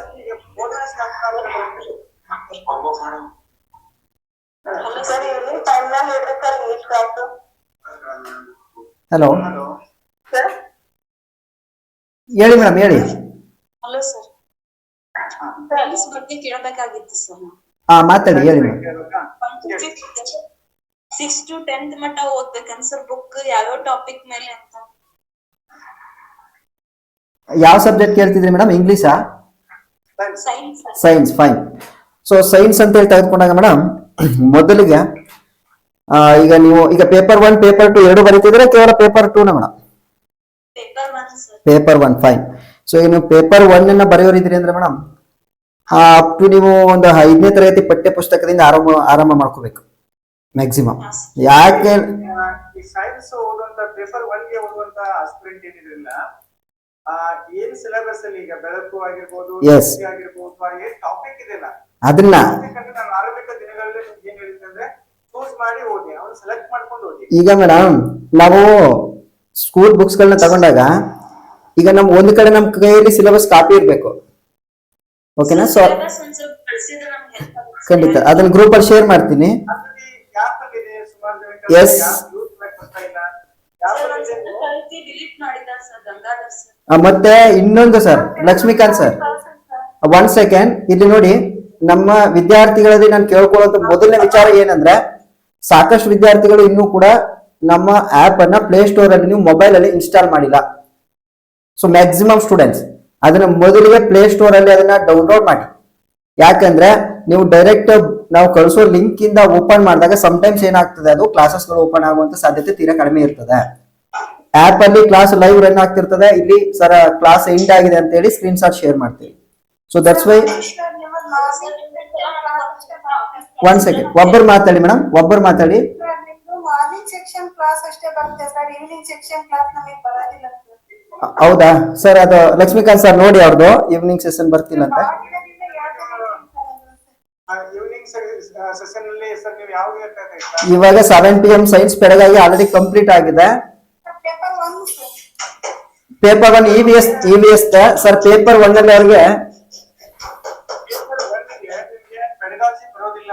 ಅದು ಬರೋದಿಲ್ಲ ಮೇಡಮ್. ಅದು ಅನ್ವಾಂಟೆಡ್ ಆಗಿ ನೀವು ಓದ್ಕೊಂಡು ಸಮಯವನ್ನು ವ್ಯರ್ಥ ಮಾಡ್ಕೋಬೇಡ್ರಿ ಅನ್ನೋ ಕಾರಣಕ್ಕಾಗಿ ನೀವು ಕೊಟ್ಟಿಲ್ಲ. ಈಗ ನಿಮ್ಗೆ ಗುಣಶಾಸ್ತ್ರ ಬರೋದಿಲ್ಲ. ಮತ್ತೆ ಸತೀಶ್ ಸರ್ ಸ್ವಲ್ಪ ಮ್ಯೂಟ್ ಮಾಡಿ ಸರ್. ಸತೀಶ್ ಸರ್ ಸ್ವಲ್ಪ ಮ್ಯೂಟ್ ಮಾಡಿ. Satish Biradar sir, hello. Satish Biradar sir ಸ್ವಲ್ಪ ಮ್ಯೂಟ್ ಮಾಡಿ ಸರ್. ರೈಟ್. ನನಗ ಈಗ ಸೈನ್ಸ್ ಬಗ್ಗೆ ಟಾಪಿಕ್ ಯಾವ್ದೇ ಒಂದು ಅಂತಂದ್ ಸ್ವಲ್ಪ ಸೆಂಡ್ ಮಾಡಿದ್ರೆ ನಾವು ಕ್ವಶನ್ ಇದು ನಾವು ಅದನ್ನ ಸಿಲೆಬಸ್ ಅನ್ನ ಸೆಂಡ್ ಮಾಡ್ತೀನಿ ಇವಾಗ. ಓಕೆನಾ? ಇಂಗ್ಲಿಷ್ ಪೇಪರ್ ಒಂದಿಗೆ ಯಾವ್ಯಾವ ಬೇಕಂತ ಟೈಮ್ ಮಾಡಿ ಸಿಲೆಬಸ್ ಅನ್ನ ಕಂಪ್ಲೀಟ್ ಆಗಿ ಸೆಂಡ್ ಮಾಡ್ತೀನಿ. ನೀವು ಅಲ್ಲಿ ಮಾಡಿ ಭೌತಶಾಸ್ತ್ರ ಬರೋದಿಲ್ಲ. ಸೈನ್ಸ್ ಅಲ್ಲ ಪೇಪರ್ 1 ಗೆ ಹೆಚ್ಚು ಬರ್ತದೆ ಸರ್, ಬೋಧನಾಶಾಸ್ತ್ರ ಪೇಪರ್ 2 ಕಡಿಮೆ ಬರ್ತದೆ. ಪೇಪರ್ 1 ಗೆ ಸೈನ್ಸ್ ಸಬ್ಜೆಕ್ಟ್ ಅಲ್ಲಿ ಬೋಧನಾಶಾಸ್ತ್ರ ಬರೋದಿಲ್ಲ. ಅಲ್ಲಿ ಬರ್ತಕ್ಕಂಥದ್ದು ಅಂದ್ರೆ EVS ಪರಿಸರ ವಿಜ್ಞಾನ ಅಂತ ಹೇಳಿ ಬರುತ್ತೆ. ಅದರಲ್ಲಿ ಒಂದು 30-40% EVS ಅಂತ ಹೇಳಿ ಬರುತ್ತೆ. ಒಂದು 50-60% ಸೈನ್ಸೇ ಬರುತ್ತೆ. ಸೈನ್ಸೇ ಬರ್ತವೆ. ಬೋಧನಾಶಾಸ್ತ್ರ ಅವಶ್ಯಕತೆ ಇಲ್ಲ. ನಾವು ಕೋಡಿದ್ರೆ ಸದ್ಯ ಕೊಡ್ಲಿಕ್ಕೆ ರೆಡಿ, ನಿಮ್ಗೆ ಏನ್ ಬೇಕಲ್ಲ ಎಲ್ಲ ಕೊಡ್ಲಿಕ್ಕೆ ರೆಡಿ. ಬಟ್ ನೀವು ಟೈಮ್ ಅನ್ನ ಹಾಳು ಮಾಡ್ಕೋಬೇಡಿ. ಅಲ್ಲಿ ಪರಿಸರದಿಂದ ಬರೋದಿಲ್ರಿ ಮೇಡಮ್, ಜಾಸ್ತಿ ಬರಲ್ಲ. ಕರೆಕ್ಟ್ ಸರ್ ಹೇಳಬಾರ್ದು. ಅಲ್ಲಿ ಅದು ಸಿಲೆಬಸ್ ಕಾಪಿ ಸೆಂಡ್ ಮಾಡ್ತಾರೆ ಮೇಡಮ್ ಸರ್, ಅದನ್ನ ಸ್ವಲ್ಪ ನೀವು ಅದನ್ನ ನೋಡಿ ಅಧ್ಯಯನ ಮಾಡಿ. ಈಗ ಆಲ್ರೆಡಿ ಅದಕ್ಕೆ ಸಂಬಂಧಪಟ್ಟಾಗೆ ಏನ್ ಪಠ್ಯಕ್ರಮ ಇದೆ ಆ ಪಠ್ಯಕ್ರಮ ಆಧಾರಿತವಾಗಿ ತರಗತಿಗಳು ಆಗಿದಾವ, ರೆಕಾರ್ಡೆಡ್ ಕ್ಲಾಸಸ್ ಕೂಡ ಅವೈಲೇಬಲ್ ಇದಾವೆ, ಅದನ್ನ ಕೂಡ ನೀವು ನೋಡ್ಬೇಕು, ಇಂಪಾರ್ಟೆಂಟ್. ಸೊ ಜೊತೆಗೆ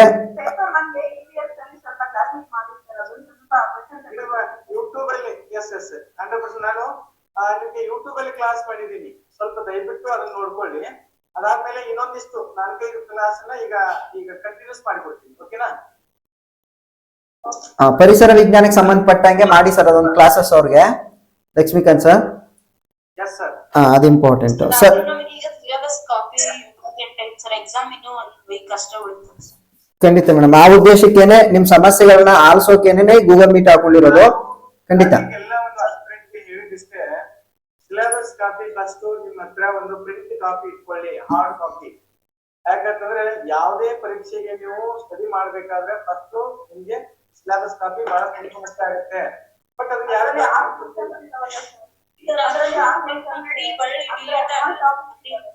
ಒಬ್ರೆ ಮಗಳು ಏನ್ರಿ ಮೇಡಮ್?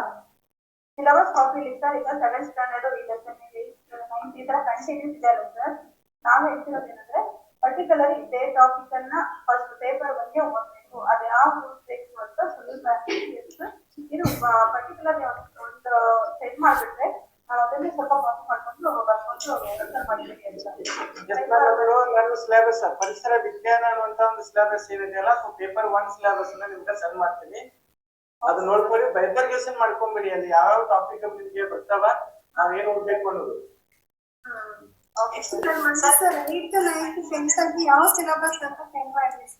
ಖಂಡಿತ ಮೇಡಮ್, ಖಂಡಿತ. ಸೊ ಅದನ್ನ ನಾವು ಸೆಂಡ್ ಮಾಡಿ ಕೊಡ್ತೇವೆ. One second. ಈಗ ಸೈನ್ಸ್ ಸ್ಟೂಡೆಂಟ್ಸ್ ಏನಿದ್ದೀರಿ ಗ್ರೂಪ್, ಈಗ ಜಾಯಿನ್ ಆಗಿದ್ದೀರಿ. So science students biology, chemistry ಮತ್ತೆ physics and then science pedagogy. ಈಗ ಆಲ್ರೆಡಿ ಸೈನ್ಸ್ ಪೆಡಗಾಗಿ ಸಂಬಂಧಪಟ್ಟಂಗೆ ಎಲ್ಲಾ ಕ್ಲಾಸ್ ಕಂಪ್ಲೀಟ್ ಆಗಿದಾವೆ, ಅದನ್ನ ಮತ್ತೊಮ್ಮೆ ನೋಡಿ. ಅಂಡ್ ದೆನ್ ಈಗ ಆಲ್ರೆಡಿ ಬಯಾಲಜಿ ಕ್ಲಾಸಸ್ ಗಳು ನಡೀತಾ ಇದಾವೆ. ಸಪೋಸ್ ಏನಾದ್ರು ಸಿಲೆಬಸ್ ಅನ್ನ ಕಂಪ್ಲೀಟ್ ಮಾಡ್ಲಿಕ್ಕೆ ಸಾಧ್ಯ ಆಗಿಲ್ಲ ಅಂದ್ರೆ ಅದ್ರದ್ದೊಂದು ನಿಮಗೆ PDF ಏನಿದೆ ಮೀನ್ಸ್ ಸಿಲೆಬಸ್ ಅಂದ್ರೆ ಆ ಟಾಪಿಕ್ ಗಳಲ್ಲಿ ಯಾವ್ಯಾವ್ದನ್ನ ನೀವು ಸರಳೀಕರಿಸಿ ಓದ್ಕೋಬೇಕು ಅನ್ನೋದನ್ನ ನಾನು ಗ್ರೂಪ್ ಅಲ್ಲಿ ಶೇರ್ ಮಾಡ್ತೀನಿ. ಸರ್ಗೆ ನಾನು ಅದನ್ನ ಕಳಿಸ್ತೀನಿ, ಅವ್ರು ಶೇರ್ ಮಾಡ್ತಾರೆ. ಅದೊಂದು ಸ್ವಲ್ಪ ಮ್ಯಾನೇಜ್ ಮಾಡ್ಬೇಕು ನೀವು, ಯಾಕಂದ್ರೆ ಸೈನ್ಸ್ ಬಹಳ ಏನ ತಲೆ ಕೆಡಿಸ್ಕೊಳ್ಳುವಂತ ವಿಚಾರ ಏನಿಲ್ಲ. ಏನು ನಾವು ಟಾಪಿಕ್ ಮಾಡಿದ್ದೇವೆ ಅದನ್ನ ಕರೆಕ್ಟ್ ಆಗಿ ನೋಡ್ಕೊಳ್ಳಿ. ಈಗ ಆಲ್ರೆಡಿ ಪ್ರೀವಿಯಸ್ ಸೈನ್ಸ್ ಕ್ಲಾಸಸ್ ಗಳಿದಾವೆ, ಅದನ್ನು ಕೂಡ ನೀವು ವಾಚ್ ಮಾಡಿ. ಎಲ್ಲದಕ್ಕೂ ಕೂಡ ಆಕ್ಸೆಸ್ ಇರ್ತದೆ. ಸಿಲೆಬಸ್ ಗೆ ಸಂಬಂಧಪಟ್ಟಾಗೆ ಅನುಮಾನಗಳಿದ್ರೆ ಕೇಳಿ, ಏನ್ ಡೌಟ್ ಇದ್ದಾವೆ ಅಂತ ಮೊದಲು. ಯಾಕಂದ್ರೆ ಸೈನ್ಸ್ ಸ್ಟೂಡೆಂಟ್ಸ್ ಜಾಸ್ತಿ ಇದ್ದೀರಿ, ಏನಾದ್ರು ಇದ್ರೆ ಕೇಳ್ಬಹುದು. One second. ಸ್ಪೆಸಿಫಿಕ್ ಆಗಿ ಸೈನ್ಸ್ ಕ್ಯಾಂಡಿಡೇಟ್ ಏನಿದ್ರಲ್ಲ ಅವರು 8th 9th 10th ಮತ್ತೆ PUC ಫಸ್ಟ್ ಇಯರ್ ಮತ್ತೆ ಸೆಕೆಂಡ್ ಇಯರ್ ಕಂಪಲ್ಸರಿ ನೀವು ಓದ್ಕೊಳ್ಳೇಬೇಕಾಗತ್ತೆ.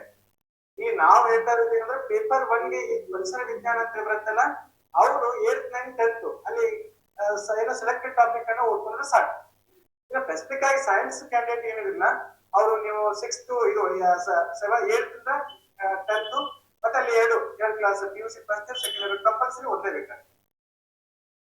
ಸರ್, ಈಗ ಎಕ್ಸಾಮ್ ಮೂಮೆಂಟ್ ಅಲ್ಲಿ ಮ್ಯಾಥ್ಸ್ ನ ಕರೆಕ್ಟ್ ಆಗಿ ಬಿಡ್ಸಕ್ ಆಗಿಲ್ಲ ಸರ್. ಸುಮಾ ಮೇಡಮ್ ಸರ್ ನಮಸ್ತೆ, ಜಾಯಿನ್ ಮಾಡಿ.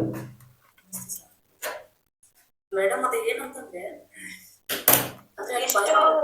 ಮನಿಗ್ ಬಂದ ತಕ್ಷಣ ಅದು ಆನ್ಸರ್ ಗೊತ್ತಿರ್ತೈತ್ರಿ ಅಲ್ಲಿ ಬಿಡ್ಸಕ್ ಆಗ್ತಾ ಇಲ್ಲ. ಅಂದ್ರೆ ಮೇಡಮ್ ಅಲ್ಲಿ ಯಾಕಂದ್ರೆ ನೀವು ಅಲ್ಲಿ ಎದುರ್ತಿದ್ದೀರಾ ಅಂತ ಯಾವಾಗ್ಲೂ ನಮ್ ಮೇಲೆ ಕಾನ್ಫಿಡೆನ್ಸ್ ಇದ್ದಾಗ ಮೇಡಮ್ ಆ ತರ ಕ್ವಶನ್ ಅನ್ನ ಅಂದ್ರೆ ನೀವು ಯಾಕೆ ಫೀಲ್ ಮಾಡ್ಬೇಕು ಅವಾಗ ಆ ಕ್ವಶನ್ ಅಟೆಂಡ್ ಮಾಡ್ತಿದ್ದೀರಾ ಅಂತಂದ್ರೆ ಹೆದರ್ಬಾರ್ದು ಮೇಡಮ್. ಹೆದರ್ದಾಗ ಏನಾಗುತ್ತಪ್ಪ ಅಂದ್ರೆ ನಿಮ್ ಬರೋ ಆನ್ಸರ್ ಏನಾಗುತ್ತಪ್ಪ ಅಂದ್ರೆ ಕಂಪ್ಲೀಟ್ಲಿ ರಾಂಗ್ ಮಾಡಿ ಬರ್ತೀರಾ ನೀವು. ಮತ್ತೆ ಮನೆಗ್ ಬಂದಾಗ ಬರೋ ಆನ್ಸರ್ ಅನ್ನೋದಾದ್ರೆ ಅಲ್ಲೇ ಬರಲ್ಲ ಮೇಡಮ್ ಎಕ್ಸಾಮ್ ಅಲ್ಲಿ ನಿಮ್ಗೆ ಭಯ ಆಗ್ತಿದೆ ಅಂತ. ಟೈಮ್ ಶಾರ್ಟೇಜ್ ಬೀಳ್ತಾ ಇದೆ. ಅಲ್ಲಿ ಏನಪ್ಪಾ ಅಂತಂದ್ರೆ ಕೆಲವೊಂದು ಈಗ ಓಲ್ಡ್ ಟ್ಯೂಬ್ಸ್ ಎಲ್ಲ ಸಾಲ್ವ್ ಮಾಡ್ಬೇಕಾದ್ರೆ ಶಾರ್ಟ್ಕಟ್ ಯಾವ ರೀತಿಯಾಗಿ ಯೂಸ್ ಮಾಡ್ಬೇಕು, ಕೆಲವೊಂದು ಏನ್ ಮಾಡ್ಬೇಕಪ್ಪ ಅಂದ್ರೆ ಆಪ್ಷನ್ಸ್ ಎಲಿಮಿನೇಷನ್ ಮೆಥಡ್ ಇಂದ ನಾವು ಹೋಗ್ಬಿಡ್ತೇವೆ ಕೆಲವೊಂದನ್ನ. ನೀವು ನೋಡಿ 44, 23 ಎಲ್ಲ ನೋಡಿದಾಗ ಆ ತರ ಡಿಫಿಕಲ್ಟಿ ಲೆವೆಲ್ ಇಲ್ಲ ಮೇಡಮ್. ಪೇಪರ್ ಒಂದು ಅಟೆಂಡ್ ಮಾಡ್ತಾ ಪೇಪರ್ ಪೇಪರ್ 1 ಮೇಡಮ್. ಪೇಪರ್ ಇಲ್ಲ ಮೇಡಮ್ ನಿಮ್ಗೆ ಆಲ್ರೆಡಿ ಬೇಸಿಕ್ ಕಾನ್ಸೆಪ್ಟ್ ಇತ್ತಪ್ಪ ಅಂತಂದ್ರೆ ಅಲ್ಲಿನ ಎಷ್ಟು ಮಿನಿಮಮ್ 10 to 15 ಕ್ವಶನ್ಸ್ ಆರಾಮ್ ಅಟೆಂಡ್ ಮಾಡ್ಬೋದು ಮೇಡಮ್. ನಾನು ಏನ್ ಹೇಳ್ತೀನಿ ಅಂದ್ರೆ ಈ ಬೇಸಿಕ್ ಆಗಿ ಈಗ ಪೇಪರ್ 1 ಗೆ ಬೇಸಿಕ್ ಮೇಲೆ ಕ್ವಶನ್ಗಳು ಬರ್ತಾವ ಅಂತ ಹೇಳಿದೆ. ಅಂದ್ರೆ ಇವ್ರಿಗೆ ಏನು ಮಲ್ಟಿಪ್ಲಿಕೇಶನ್ ಮಾಡ್ಬೇಕಂತದ್ದು ಅಥವಾ ನಿಮ್ಗೆ ಸ್ಟಾರ್ಟಿಂಗ್ ಹೇಳಿದ್ರಲ್ಲ ನಾವು ಯೂಟ್ಯೂಬ್ ಅಲ್ಲಿ ಬೇಸಿಕ್ ಆಗಿ ಬಿಡಿಸಿದ್ರೆ ಒಂದಿಷ್ಟು ಕಾನ್ಸೆಪ್ಟ್ ಕೊಟ್ಟಿದ್ದೀವಿ. ಯಾರು ಬೇಸಿಕ್ ಅನ್ನ ಚೆನ್ನಾಗಿ ಅರ್ಥ ಮಾಡ್ಕೊಂಡಿದ್ರಿ ಅವ್ರಿಗೆ ಪೇಪರ್ 1 ಅಲ್ಲಿ ನಿಮ್ಗೆ ಮಾರ್ಕ್ಸ್ಗಳು ಖಂಡಿತ ಬರ್ತಾವ. ಅಲ್ಲಿ ನೀವು ಒತ್ತು ಕೊಡ್ಬೇಕಾಗಿರ್ತಕ್ಕಂಥದ್ದು ಏನು ಅಂತಂದ್ರೆ ಬೋಧನಾ ಶಾಸ್ತ್ರ ಅಂತ ಬರುತ್ತೆ. ಅಲ್ಲಿ ಆರಾಮಾಗಿ ನೀವು ಏನಪ್ಪಾ ಅಂದ್ರೆ ಮಾರ್ಕ್ಸ್ ತೆಗಿಬಹುದು. ಇನ್ನೊಂದಿಷ್ಟು 5 ಅಥವಾ 6, 7 ಏನಪ್ಪಾ ಅಂದ್ರೆ ಮ್ಯಾಥಮೆಟಿಕ್ಸ್ ಕ್ವಶನ್ಸ್ ಇರ್ತಾವಲ್ಲ ಈಸಿಯಾಗಿ ಇರ್ತಕ್ಕಂಥವನ್ನ ಬಿಡಿಸಿದ್ರೆ ಸಾಕು. ಖಂಡಿತ ನಿಮ್ಗೆ ಅಲ್ಲಿ ಹೆಚ್ಚಿನ ಅಂಕಗಳು ಬಂದ್ಬಿಡ್ತಾವ. ಇಲ್ಲ ಸರ್ ಅವ್ರು ಏನ್ ಹೇಳ್ತಾರೆ ಮನೆ ಬಂದ್ಮೇಲೆ ಆನ್ಸರ್ ಬರುತ್ತೆ ಅಂತ ಹೇಳಿದ್ರೆ ಸರ್ ಅವರು ಹಾಗಾಗಿ ಆಲ್ರೆಡಿ ಕಾನ್ಸೆಪ್ಟ್ ಗೊತ್ತು ಅವ್ರಲ್ಲಿ ಫೇಲ್ ಆಗ್ತಿದೆ ಭಯ ಫಿಯರ್ ಒಳಗಿದ್ದಾರೆ ಅಂತ ಅರ್ಥ. ಟೈಮ್ ಶಾರ್ಟೇಜ್ ಬೀಳುತ್ತೆ ಮೇಡಮ್ ಹಲೋ ಮೇಡಮ್ ಮೇಡಮ್ ಅವರ ಒಂದು ಸಜೆಸ್ಟ್ ಏನಪ್ಪಾ ಅಂದ್ರೆ ನಮ್ಮ ಎಲ್ಲಾ ವಿದ್ಯಾರ್ಥಿಗಳನ್ನ ಸೇರ್ದಾಗ ಹೇಳ್ತಿರೋದು ನಾನು. ಇಲ್ಲಿ ಯಾವ್ದೋ ಒಂದು ಮೂವಿ ಏನಪ್ಪಾ ಅಂದ್ರೆ ಯುದ್ಧ ಅಂದ್ರೆ ಸೈನಿಕನಿಗೆ ಖುಷಿ ಇರ್ಬೇಕು, ಹ್ಯಾಪಿ ಇರ್ಬೇಕು, ಹ್ಯಾಪಿಯಾಗಿ ಬಡ್ದಾಡ್ಬೇಕು. ಅದು ಸೋಲು ಗೆಲುವು ಆಮೇಲೆ. ಯಾವತ್ತೂ ಕೂಡ ನಾವು ನರ್ವಸ್ ಆಗೋದಾಗ್ಲಿ ಮತ್ತೊಬ್ಬರ ಜೊತೆ ನಮ್ಮನ್ನ ಕಂಪೇರ್ ಮಾಡ್ಕೊಳ್ಳೋದಾಗ್ಲಿ ಅದನ್ನ ಬಿಟ್ಟು ಆರಾಮಾಗಿ ಎಕ್ಸಾಮ್ ಆಗೋಗ್ರಿ ಮೇಡಮ್ ಅವರೇ. ಸೊ ಎಲ್ಲ ಸರಿ ಆಗ್ತದೆ. ಅದ್ ಮನೆಗ್ ಬಂದು ಉತ್ತರ ನೆನಪಾಗ್ತದೆ ಅನ್ನೋದು ಬೇಡ. ಸೊ ಓದ್ತಾ ಇರ್ಬೇಕಾದ್ರೆ ಯಾವ್ದೇ ಇದು ಬೇಡ. ಆ ಒಂದು ಮೆಂಟಾಲಿಟಿ ಹೇಳಿ ಸರ್. ಮೇಡಮ್ ಹೇಳಿ ಮೇಡಮ್. 1 second sir. ಈಗ ಮೇಡಮ್ ಅವ್ರು ಹೇಳ್ತಾರೆ ಇದೆಲ್ಲ ಪ್ರಶ್ನೆ ಆಗಿರ್ಬೋದು. ಮನೆಗ್ ಬಂದ್ಮೇಲೆ ನಂಗೆ ಆನ್ಸರ್ ಬರ್ತಾ ಇದೆ ಅಥವಾ ಗಣಿತ ಅಂದ್ರೆ ಟಫ್ ಅಂತ ಅನ್ಸುತ್ತಲ್ಲ, ಫಸ್ಟ್ ಆ ಮೆಂಟಾಲಿಟಿಯಿಂದ ನಾವು ಹೊರಗೆ ಬರ್ಬೇಕು. ಸಾಧ್ಯ ಎಷ್ಟಾಗತ್ತೆ ನಮ್ ಕಡೆಯಿಂದ ನೋಡಪ್ಪ 30 ಅಂಕಗಳಿಗೆ ಮ್ಯಾಥಮೆಟಿಕ್ಸ್ ಇರುತ್ತೆ ಪೇಪರ್ 1 ಅಲ್ಲಿ. ಅದ್ರಲ್ಲಿ ಒಂದು 10 ರಿಂದ 15 ಅಂಕಗಳು ಬೋಧನಾಶಾಸ್ತ್ರದ ಮೇಲೆ ಇರುತ್ತೆ. ಇನ್ನೊಂದು 15 ಏನಪ್ಪಾ ಅಂದ್ರೆ ಲೆಕ್ಕಗಳನ್ನ ಬಿಡಿಸೋದು. ಅದ್ರಾಗ ಒಂದು 4-5 ಅಂಕಗಳು ಮ್ಯಾಥಮೆಟಿಕ್ಸ್ ಅಲ್ಲಿ ಇನ್ನೊಂದು 4-5 ಅಂಕಗಳು ಈಜಿ ಇರ್ತಾವ. ಅಷ್ಟೇ ಬಿಡಿದ್ರೆ ಸಾಕು. ಇನ್ನು ಬೋಧನಾಶಾಸ್ತ್ರದಲ್ಲಿ 10 ಇನ್ನೊಂದು 5. ಈ ಮೆಂಟಾಲಿಟಿಯನ್ನ ಪ್ರತಿಯೊಬ್ರು ಏನಪ್ಪಾ ಅಂದ್ರೆ ಫಾಲೋ ಅಪ್ ಮಾಡಿ. ನನಗೆ ಗಣಿತ ಅಂದ್ರೆ ಭಯ, ಇಂಗ್ಲಿಷ್ ಅಂದ್ರೆ ಭಯ. ನೀವು ಭಯ ಅಂತಂದ್ರೆ ಅದು ಭಯದಾಗ ಹೋಗ್ಬಿಡುತ್ತೆ. ನನಗೇನಿಲ್ಲ, ನನ್ನ ಸ್ಟ್ರಾಟಜಿ ನಾನು ವರ್ಕ್ ಮಾಡಿದೀನಿ, ಇದ್ರ ಮೇಲೆ ಇಷ್ಟೇ ಅಂಕಗಳು ನನಗೆ ಬರ್ತಾವ, ನನಗೆ ಆರಾಮಾಗಿ ಪಾಸ್ ಆಗುತ್ತೆ. ಇದಕ್ಕಿಂತ ನನ್ನ ಮನಸ್ಥಿತಿಯನ್ನ ಚೆನ್ನಾಗಿ ಇಟ್ಕೊಂಡು ನೀವು ಏನಾದ್ರು ಎಕ್ಸಾಮ್ ಕಟ್ಟಿಗೆ ಹೋದ್ರೆ ಹೆಚ್ಚಿನ ಅಂಕಗಳನ್ನು ಪಡಿತೀವಿ. ಇಷ್ಟೇ.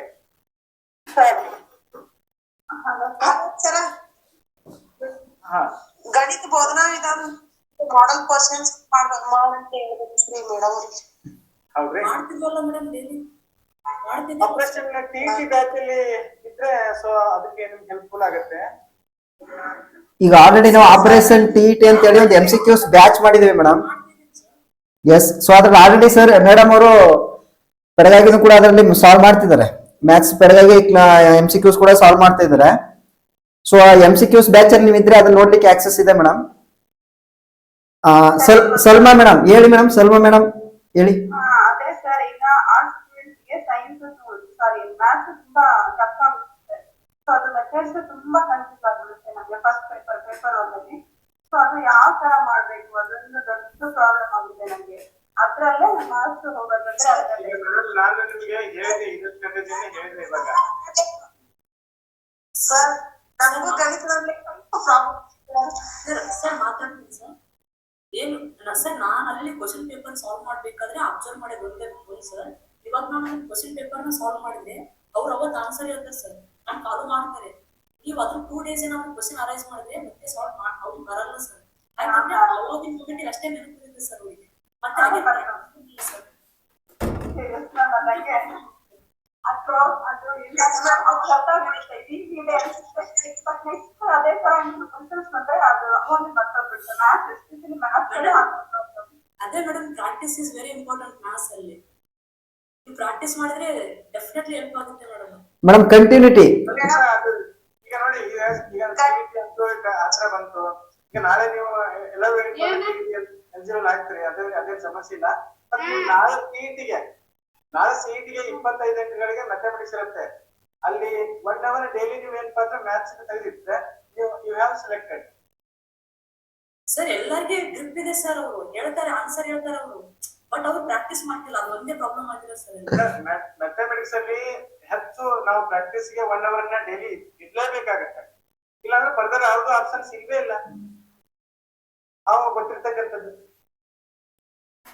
ಅದಕ್ಕೆ ಮ್ಯಾಥ್ಸ್ ಅಲ್ಲಿ ನಿಮ್ಗೆ ಕ್ವಶನ್ ಬರ್ಬೇಕು ಅಂದ್ರೆ practice is very important. Sir Eeranna sir ನಮಸ್ತೆ. ವೀರಣ್ಣ ಸರ್ ನಮಸ್ಕಾರ ಸರ್. ನಮಸ್ತೆ. ನಮಸ್ತೆ ಸರ್. ಎಸ್, ಸೊ ಈಗ ಆಲ್ರೆಡಿ ನೀವು 2-3 ಬಾರಿ TET ನಲ್ಲಿ ಉತ್ತಮ ಅಂಕಗಳನ್ನ ಗಳಿಸಿರೋರಿದ್ದೀರಿ. ಮತ್ತೆ ಪ್ರಶ್ನೆ ಪತ್ರಿಕೆಯ ಆಳ ಅಗಲಗಳನ್ನ ಬಹಳ ಅದ್ಭುತವಾಗಿ ತಿಳ್ಕೊಂಡವರಿದ್ದೀರಿ.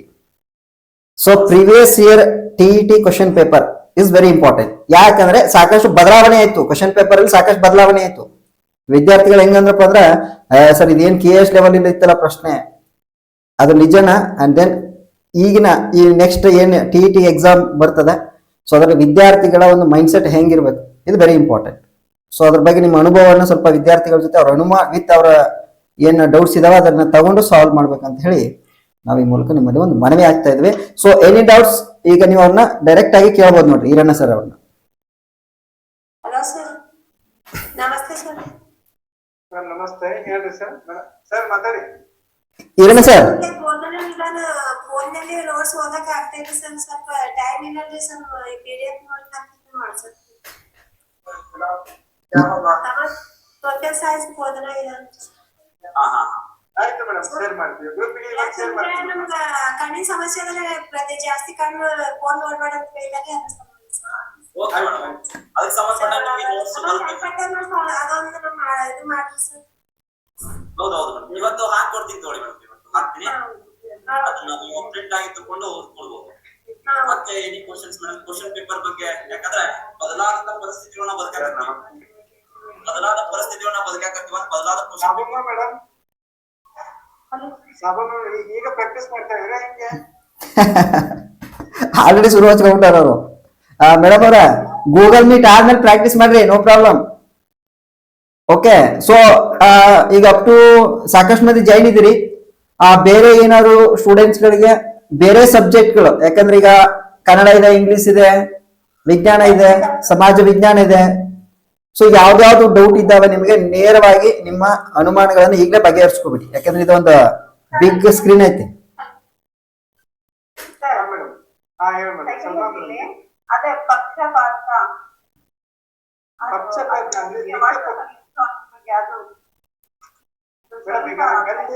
ಈಗ ಸೈಕಾಲಜಿ ಒಳಗ ಲಿಂಗ ಭೇದ ಅಂತಂದ್ರೆ ನಾವೇನ್ ಕರಿತೀವಿ ಪಕ್ಷಪಾತ. ಈಗ ಗಂಡು ಹೆಣ್ಣು ಅಂತ ಬೈಬರ್ಗೇಷನ್ ಮಾಡೋದಿಲ್ಲ ನಾವು, ಅಂದ್ರೆ ಗಂಡು ಹೆಣ್ಣು ಅಂತ ಬೈಬರ್ಗೇಷನ್ ಮಾಡ್ತೀವಿ. ಪಕ್ಷಪಾತ ಆಗತ್ತೆ ತಾನೇ ಇಲ್ಲಿ, ಗಂಡು ಹೆಣ್ಣು ಅಂತೇಳಿ. ಈಗ ಆಯಾ ಒಂದು ಕ್ವಶನ್ಸ್ ಮೇಲೆ ಡಿಪೆಂಡ್ ಆಗಿರುತ್ತೆ ಅದು. ಈಗ ಈ ಲಿಂಗ ಭೇದ ಮೇಲೆ ಸಾಕಷ್ಟು ಪ್ರಶ್ನೆಗಳು ಸೈಕಾಲಜಿ ನೋಡ್ತೀರಿ. ಲಿಂಗ ಪಕ್ಷಪಾತ, ಲಿಂಗ ತಾರತಮ್ಯ ಅಂತ ಇರುತ್ತಲ್ಲ, ಅದು ಸೇಮ್ ತರ ಬರುತ್ತಲ್ಲ ಅಂತ. ಈಗ ಪಕ್ಷಪಾತ ಅಂದ್ರೆ ಅದು ಒಲವು ತೋರಿಸೋದ, ಇದು ಗಂಡಸಿಗೆ ಬಗ್ಗೆ, ಇದು ಹೆಣ್ಣಿಗೆ ಒಲವು ತೋರಿಸೋದ. ಇಲ್ಲಿ ಲಿಂಗ ಭಾವನೆ ಬರುತ್ತಲ್ಲ ಸರ್, ಅದು ಪಕ್ಷಪಾತ ಅಂತಂದ್ರೆ ಅದ್ರ ಅರ್ಥ, ಕನ್ನಡದ ಶಬ್ದಶಃ ಅರ್ಥ ಭೇದ ಭಾವ ಅಂತ ಅಂತಾರೆ ಮೇಡಮ್.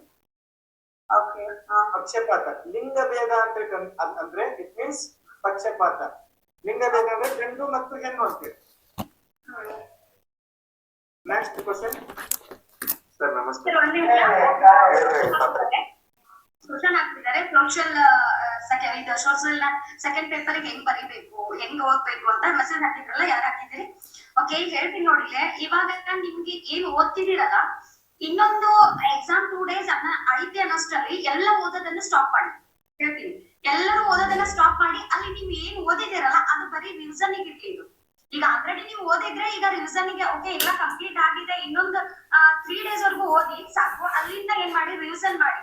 ಎಲ್ರಿಗೂ ಹೇಳೋದು ಏನಂತಂದ್ರೆ ಪೇಪರ್ ಸೆಕೆಂಡ್ ಸೋಷಿಯಲ್ ಸೈನ್ಸ್ ಹೇಗೆ ನೀವು ಎಕ್ಸಾಮ್ ಸ್ಕೋರ್ ಗಳನ್ನ ಮಾಡ್ಬೇಕು ಅಂತಂದ್ರೆ, ನಿಮಗೆ ಹೋದ ವರ್ಷದ ಟಿಇಟಿ ಕ್ವಶನ್ ಪೇಪರ್ ನ ಎಲ್ಲರೂ ನೋಡಿದೀರಿ, ಸಿಕ್ಕಾಪಟ್ಟೆ ಟ್ರೋಲ್ ಆಗಿದ್ದೆ. ನಾನು ಯಾವಾಗ್ಲೂ ಅದನ್ನ ಹೇಳ್ಕೊಂಡ್ ಬರ್ತಿದೀನಿ. ಆದ್ರೆ ಎಲ್ಲರೂ ಮಾಡೋ ಮಿಸ್ಟೇಕ್ ಏನ್ ಮಾಡ್ತಿದ್ದೀರಿ, ನೀವು ಕ್ವಶನ್ಸ್ ಗಳನ್ನ ಸರಿ ಓದ್ತಿಲ್ಲ. ಅವು ಯಾವ ಕೂಡ ವಿತೌಟ್ ಟೆಕ್ಸ್ಟ್ ಬುಕ್ ಇಲ್ಲ ರೀ. ಹೌದಾ? ಅದೊಂಥರ ಬ್ರಹ್ಮ ವಿದ್ಯೆನೂ ಅಲ್ಲ. ಪಿಯುಸಿ ನಮಗೆ ಓದ್ಬೇಕು ಅಂದ್ರಿ ಸರ್, ಬಟ್ ಪಿಯುಸಿ ಓದು ನೋಡಿ ಇಲ್ಲಿ. ಓಕೆ, ನೀವು ಯಾವ ಸಬ್ಜೆಕ್ಟ್ ನೋಡಿ ಪಿಯುಸಿ ವರ್ಗೂ ಕೇಳತ್ತಿದ್ರಿ ನೋಡಿ ಇಲ್ಲಿ. ನಮ್ಗೆ ಸೋಷಿಯಲ್ ಸೈನ್ಸ್ ವರ್ಗು ಈ ಟಿಇಟಿಗೆ ನೀವು ಯಾವ್ದೇ ರೀತಿಯಾದ ಸೆಕೆಂಡ್ PU ವರ್ಗು ಕವರ್ ಏನ್ ಮಾಡ್ಬೇಡಿ. 6 to 10th ವರ್ಗನೆ ಇಲ್ಲೇ ನಮ್ಗೆ ಏನಾಗ್ತಾವ ಕ್ವಶನ್ಸ್ ಗಳು ರೈಟ್ ಆಗ್ತವೆ. ಇನ್ನೊಂದು ನಿಮ್ಗೆ ಹೇಳ್ಬೇಕಾದದ್ದು ಏನ್ ಗಮನಿಸ್ಬೇಕಾದಂದ್ರೆ, ನೀವು ಎಕ್ಸಾಮ್ ಕೂತ್ ಹಾಕಾಗ ಸ್ವಲ್ಪ ಕೂಲ್ ಆಗಿ ಕ್ವಶನ್ಸ್ ಗಳನ್ನ ಓದಿ. ಅಲ್ಲಿ ಎಲ್ಲೂ ಗೊಂದಲ ಮಾಡ್ಕೋಕ್ ಹೋಗ್ಬೇಡಿ. ಕ್ವಶನ್ಸ್ ಗಳನ್ನ ನೀವು ಚೆನ್ನಾಗಿ ಓದ್ಕೊಂಡ್ರೆ ಅಂದ್ರೆ ಅಲ್ಲಿ ಆನ್ಸರ್ ಆಲ್ರೆಡಿ ಗೊತ್ತಿರುತ್ತೆ. ಆಮೇಲೆ ಇನ್ನೊಂದು ಹೇಳಿಕೆ 1, ಹೇಳಿಕೆ 2, ಆಮೇಲೆ ABCD ಸರಿ ಇಂಥವೇ ಪ್ರಶ್ನೆಗಳು ಬಹಳ ಬಂದಿರುವಂತದ್ದು. ಈಗ ಆಲ್ರೆಡಿ ಒಂದು ಕ್ಲೂ ಕೊಟ್ಟಿರ್ತಾನೆ, ಅಲ್ಲಿ ಕ್ಲೂ ಕೊಟ್ಟಿರ್ತಾನೆ. ಎಕ್ಸಾಮ್ ಇದು ಕ್ವಶನ್ ಯಾವ ಬೇಸ್ ಮೇಲೆ ರೈಸ್ ಮಾಡಿದ್ದಾರೆ, ಅವ್ರಿಗೆ ಆನ್ಸರ್ ಏನ್ ಬೇಕು, ನಮ್ಮಿಂದ ಏನ್ ನಿರೀಕ್ಷೆ ಮಾಡ್ತಿದಾರ ಅವರು, ಏನ್ ಗೊತ್ತಿರ್ಬೇಕಾಗಿತ್ತು ನಮಗೆ ಆ ಕ್ವಶನ್ ಇಂದ ಅನ್ನೋದನ್ನ ನಾವು ಏನ್ ಮಾಡ್ಬೇಕು, ಆ ಕ್ವಶನ್ ನ ನೋಡ್ಕೊಬೇಕು. ಅದು ನೆಗೆಟಿವ್ ಇದೆನಾ ಪಾಸಿಟಿವ್ ಇದೆನಾ, ತಪ್ಪಾದ ಹೇಳಿಕೆಗಳ ಅಂತ ಕೇಳಿದ್ದಾರೆ. ಯಾರು ನೋಡಿ ಸ್ವಲ್ಪ ಮ್ಯೂಟ್ ಹಾಕೊಳ್ಳಿ. ಅರ್ಪಣಾ ಮೇಡಮ್ ಅವರೇ ಸ್ವಲ್ಪ ಮ್ಯೂಟ್ ಮಾಡ್ರಿ. ಅರ್ಪಣಾ ಮ್ಯೂಟ್ ಹಾಕೊಳ್ಳಿ ಪ್ಲೀಸ್. ಅಲ್ಲಿ ಕ್ವಶನ್ಸ್ ಗಳನ್ನ ಸರಿ ಓದ್ಕೊಳ್ಳಿ. ನೀವು ಮಾಡೋ ಮಿಸ್ಟೇಕ್ ಮೇಜರ್ ಮಿಸ್ಟೇಕ್ ಅದು. ನಾನು ಮಾಡಲ್ MCQ ನ ಆಪರೇಷನ್ ಟೈಪ್ ಒಳಗ ಮಾಡಲ್ MCQ ನ ಬಿಡಿಸುವಾಗ ಸಾಕಷ್ಟು ಚೆನ್ನಾಗಿ ಓದಿದೀವಿ, ಆದ್ರೂ ಮಿಸ್ಟೇಕ್ ಮಾಡ್ತೀರಿ. ಏನಕ್ಕೆ ಅಂದ್ರೆ ಅಲ್ಲಿ ಬೇಕು ಅಂತ ಯಾವ್ದ್ರಲ್ಲೂ ಒಂದು ಟ್ವಿಸ್ಟ್ ಇಟ್ಟಿರ್ತಾರೆ, ಅದನ್ನ ಸರಿ ನೋಡ್ಬೇಕು ನಾವು. ಎಷ್ಟು ಈಗ ಪೊಲಿಟಿಕಲ್ ಅಂತ ಬಂದಾಗ ತಿದ್ದುಪಡಿಗಳು, ಕೆಲವೊಂದಿಷ್ಟು ಇಂಪಾರ್ಟೆಂಟ್ ತಿದ್ದುಪಡಿಗಳು ಏನು ಅಂತ ಕ್ಲಾಸ್ ನಲ್ಲಿ ಆಲ್ರೆಡಿ ನಾನು ಹೇಳ್ತಾ ಹೋಗ್ತಿದ್ದೆ. ಆ ತಿದ್ದುಪಡಿಗಳಾಗಿರ್ಬೋದು, ಆಮೇಲೆ ಇಲ್ಲೇನಾಗಿರ್ಬೇಕು, ಅವು ಯಾವ ವರ್ಷದಲ್ಲಿ ಏನ್ ತಿದ್ದುಪಡಿಗಳಾಗುವ ಅವು ಬಹಳ ಇಂಪಾರ್ಟೆಂಟ್. 1976 ಆಗಿದ್ದಂತ ತಿದ್ದುಪಡಿ ಬಹಳ ಇಂಪಾರ್ಟೆಂಟ್. ರಿಪೀಟ್ ಕೇಳಿದಂತದ್ದು. ಸಂವಿಧಾನದ 17ನೇ ವಿಧಿ ರಿಪೀಟ್ ಕೇಳಿದಂತದ್ದು. ಸೊ ಇವುಗಳನ್ನ ನೀವ್ ಏನ್ ಮಾಡ್ಬೇಕು, ಅವೆಲ್ಲ ನಮಗೆ ಬೇಸಿಕ್ಲಿ ಗೊತ್ತಿರ್ಬೇಕ್ರಿ. ಅವು ಇಂಪಾರ್ಟೆಂಟ್ ಅಲ್ಲ, ಬೇಸಿಕ್ ಆಗಿ ತಗೊಳ್ರಿ. ಸೊ ಹಂಗಂದ್ರೆ ಅವುಗಳನ್ನ ಬೇಸಿಕ್ ಆಗಿ ತಗೊಂಡ್ರೆ ನಿಮ್ಗೆ ಇಂಪಾರ್ಟೆಂಟ್ ನಮ್ಗೆ ಏನು ಅನ್ನೋದನ್ನ ನೀವು ಓದ್ತಾ ಗೊತ್ತಾಗುತ್ತೆ. ಹಾಗೆ ಓದುವಾಗ ನಿಮ್ಗೆ ಒಂದು ಗಮನಿಸಿ, ಲೈನ್ ಟು ಲೈನ್ ಅದನ್ನ ಏನನ್ನ ನೀವು ಕ್ವಶನ್ ಅನ್ನ ಹಾಕೊಂಡೇ ಓದಿ. ಯಾಕಂತಂದ್ರೆ ನೀವು ಪ್ರತಿಯೊಂದನ್ನ ಕ್ವಶನ್ ಹಾಕೊಂಡು ಓದಿದಾಗ ಎಲ್ಲ ಓದಿರ್ತೀರಾ, ಪರ್ಫೆಕ್ಟ್ ಆಗಿ ಓದಿರ್ತೀರಾ, ಎಲ್ಲ ಏನು ಪ್ರಾಬ್ಲಮ್ ಇರಲ್ಲ. ಕ್ವಶನ್ಸ್ ಗಳನ್ನ ನೋಡಿದಾಗ ಹೆದರಿ ಬಿಡೋದು. ನೀವೇನು 6 to 10th ವರ್ಗು ಓದಿರ್ತೀರಿ, ಇವೇ ಟೆಕ್ಸ್ಟ್ ಬುಕ್ ಅಲ್ಲಿ ಬಂದಿರುವಂತದ್ದು ಟಿಇಟಿ ಕ್ವಶನ್ಸ್. ಟಿಇಟಿ ಬ್ರಹ್ಮಾಂಡದ ಅಲ್ಲ, ಇದು ಬ್ರಹ್ಮಾಂಡದಿಂದ ಯಾವುದೋ ಒಂದು ದೊಡ್ಡ ಯಾವುದೋ ಲೋಕದಿಂದ ಬಂದಂತ ಕ್ವಶನ್ ಪೇಪರ್ ಗಳ ಅಲ್ಲ. ನಮ್ಮಂತ ಮನುಷ್ಯರೇ ತೆಗೆದಿರ್ತಾರೆ ಅವನ್ನ. ಅದಕ್ಕೆ ನೀವು ಮಾಡೆಲ್ MCQ ಡಿಫಿಕಲ್ಟ್ ಆಗಿ ಮಾಡಿರುವಂತ ಉದ್ದೇಶ ಏನು, ನಿಮ್ಮ ಎಕ್ಸಾಮ್ ಭಯಗಳನ್ನ ಹೋಗಿಸ್ಬೇಕು. ಓದಿರುವಂತ ಟಾಪಿಕ್ ಗಳ ಅಲ್ಲಿ ಬಂದಿರ್ತಾವ. ಮೊದ್ಲು ನೀವು ಗಮನ ಇಟ್ಟು ಏನು ಕ್ವಶನ್ಸ್ ಗಳನ್ನ ಮಾತ್ರ ಓದಿ. ಆಮೇಲೆ ಇನ್ನೊಂದು, ಹೋಗ್ಬೇಕಾದ್ರೆ ನೀವು ಎಕ್ಸಾಮ್ ಹೋಗ್ಬೇಕಾದ್ರೆ ಅದ್ರ ಹಿಂದಿನ ದಿನ ನೀವು ಬಹಳ ಅಟ್ಯಾಚ್ಮೆಂಟ್ ಯಾರಿಗಿರ್ತೀರೋ ಅವ್ರ ಜೊತೆ ಮಾತುಗಳನ್ನ ಹೆಂಗಿರ್ಬೇಕಂದ್ರೆ ನೀವು ಸ್ವಲ್ಪ ಅವಾಯ್ಡ್ ಮಾಡಿ. ಆಮೇಲೆ ಓಕೆ, ಅವ್ರ ನಿಮಗೆ ಯಾರೋ ಒಬ್ರು ನಮ್ಗೆ ಆಲ್ ದ ಬೆಸ್ಟ್ ಹೇಳಿಲ್ಲ ಅಂತ ಹೇಳ್ಬಿಟ್ಟು ಆ ಪ್ರೆಷರ್ ಅನ್ನ ನೀವು ಎಕ್ಸಾಮ್ ಅಲ್ಲಿ ಹಾಕೊಂಡಾಗ ಇಂಥವೆಲ್ಲ ಮಾಡಕ್ ಹೋಗ್ಬೇಡಿ. ಯಾರಿಂದನೂ ಏನನ್ನೂ ನಿರೀಕ್ಷೆ ಮಾಡ್ತೀರಿ. ದಯವಿಟ್ಟು ನಿಮ್ ತಂದೆ ತಾಯಿ ಇರ್ತಾರ, ಮನೆಗೆ ಯಾರು ಹಿರಿಯರು ಇರ್ತಾರ, ಅವ್ರ ಆಶೀರ್ವಾದ ತಿಳ್ಕೊಳ್ಕೊಡ್ರಿ. ನೀವು ಯಾವ್ದೋ ಒಂದು ದೇವ್ರಿಗೆ ನಂಬ್ತೀರೋ ಅಥವಾ ಬಿಡ್ತೀರೋ ಅವ್ರಿಗೆ ನಮಸ್ಕಾರ ಹಾಕಿ ಒಂದು ಮ್ಯಾನಿಫೆಸ್ಟ್ ಮಾಡ್ಕೊಳ್ರಿ. ಓಕೆ, ನಾನ್ ಚೆನ್ನಾಗ್ ಬರೀತೀನಿ, ಐ ಡೂ ವೆಲ್ ಇದು ಒಂದ್ ಅನ್ಕೊಳ್ರಿ. ನಾನ್ ಚೆನ್ನಾಗ್ ಮಾಡ್ತೀನಿ, ನನ್ನಲ್ಲಿ ಆತ್ಮಸ್ಥೈರ್ಯ ಇದೆ, ಈ ಪಾಸಿಟಿವ್ ಮೈಂಡ್ ಇಂದ ಹೋಗಿ. ಇವತ್ತು ನೀವ್ ಎಷ್ಟೇ ಚೆನ್ನಾಗ್ ಓದಿದ್ರು ನೀವ್ ಯಾರಾದ್ರೂ ಇವ್ರು ನಂಗೆ ಆಲ್ ದ ಬೆಸ್ಟ್ ಹೇಳಿಲ್ಲ ಅದೇ ಮೈಂಡ್ ಸೆಟ್ ಅಲ್ಲಿ ನೀವು ಎಕ್ಸಾಮ್ ಬರುತ್ತೆ ಅಂದ್ರೆ ತುಂಬಾ ಜನ ಕೇಳಿದೀವಿ.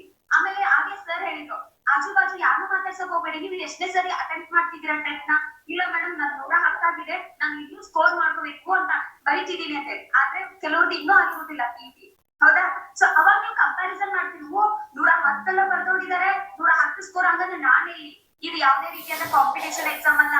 ನಿಮಗೆ ಕ್ವಾಲಿಫೈಡ್ ಆಗ್ಲಿಕ್ಕೆ, ನೆಕ್ಸ್ಟ್ ನಿಮ್ಗೆ CET ಬರೀಲಿಕ್ಕೆ ಇದು ಒಂಥರ ಪ್ರಿಲಿಮ್ಸ್. ಇದು ನೀವ್ ಹೆಂಗ KS ಗೆ ಪ್ರಿಲಿಮ್ಸ್ ಮೇನ್ಸ್ ಬರೀತಿರಲ್ಲ, ಪ್ರಿಲಿಮ್ಸ್ ಇದು ಪಾಸ್ ಆದ್ರೆ ನಿಮ್ಗೆ ಒಂದು ಎಲ್ಲ ಒಂದು ಏನಂತಂದ್ರೆ ಬೇರೆ ಪ್ರೈವೇಟ್ ಸ್ಕೂಲ್ ಅಲ್ಲೂ ಹೋಗ್ಲಿಕ್ಕೆ ಒಂದು ವ್ಯಾಲ್ಯೂ ಹೆಚ್ಚುತ್ತೆ ನಿಮ್ದು, ಆಯ್ತ್ರಿ.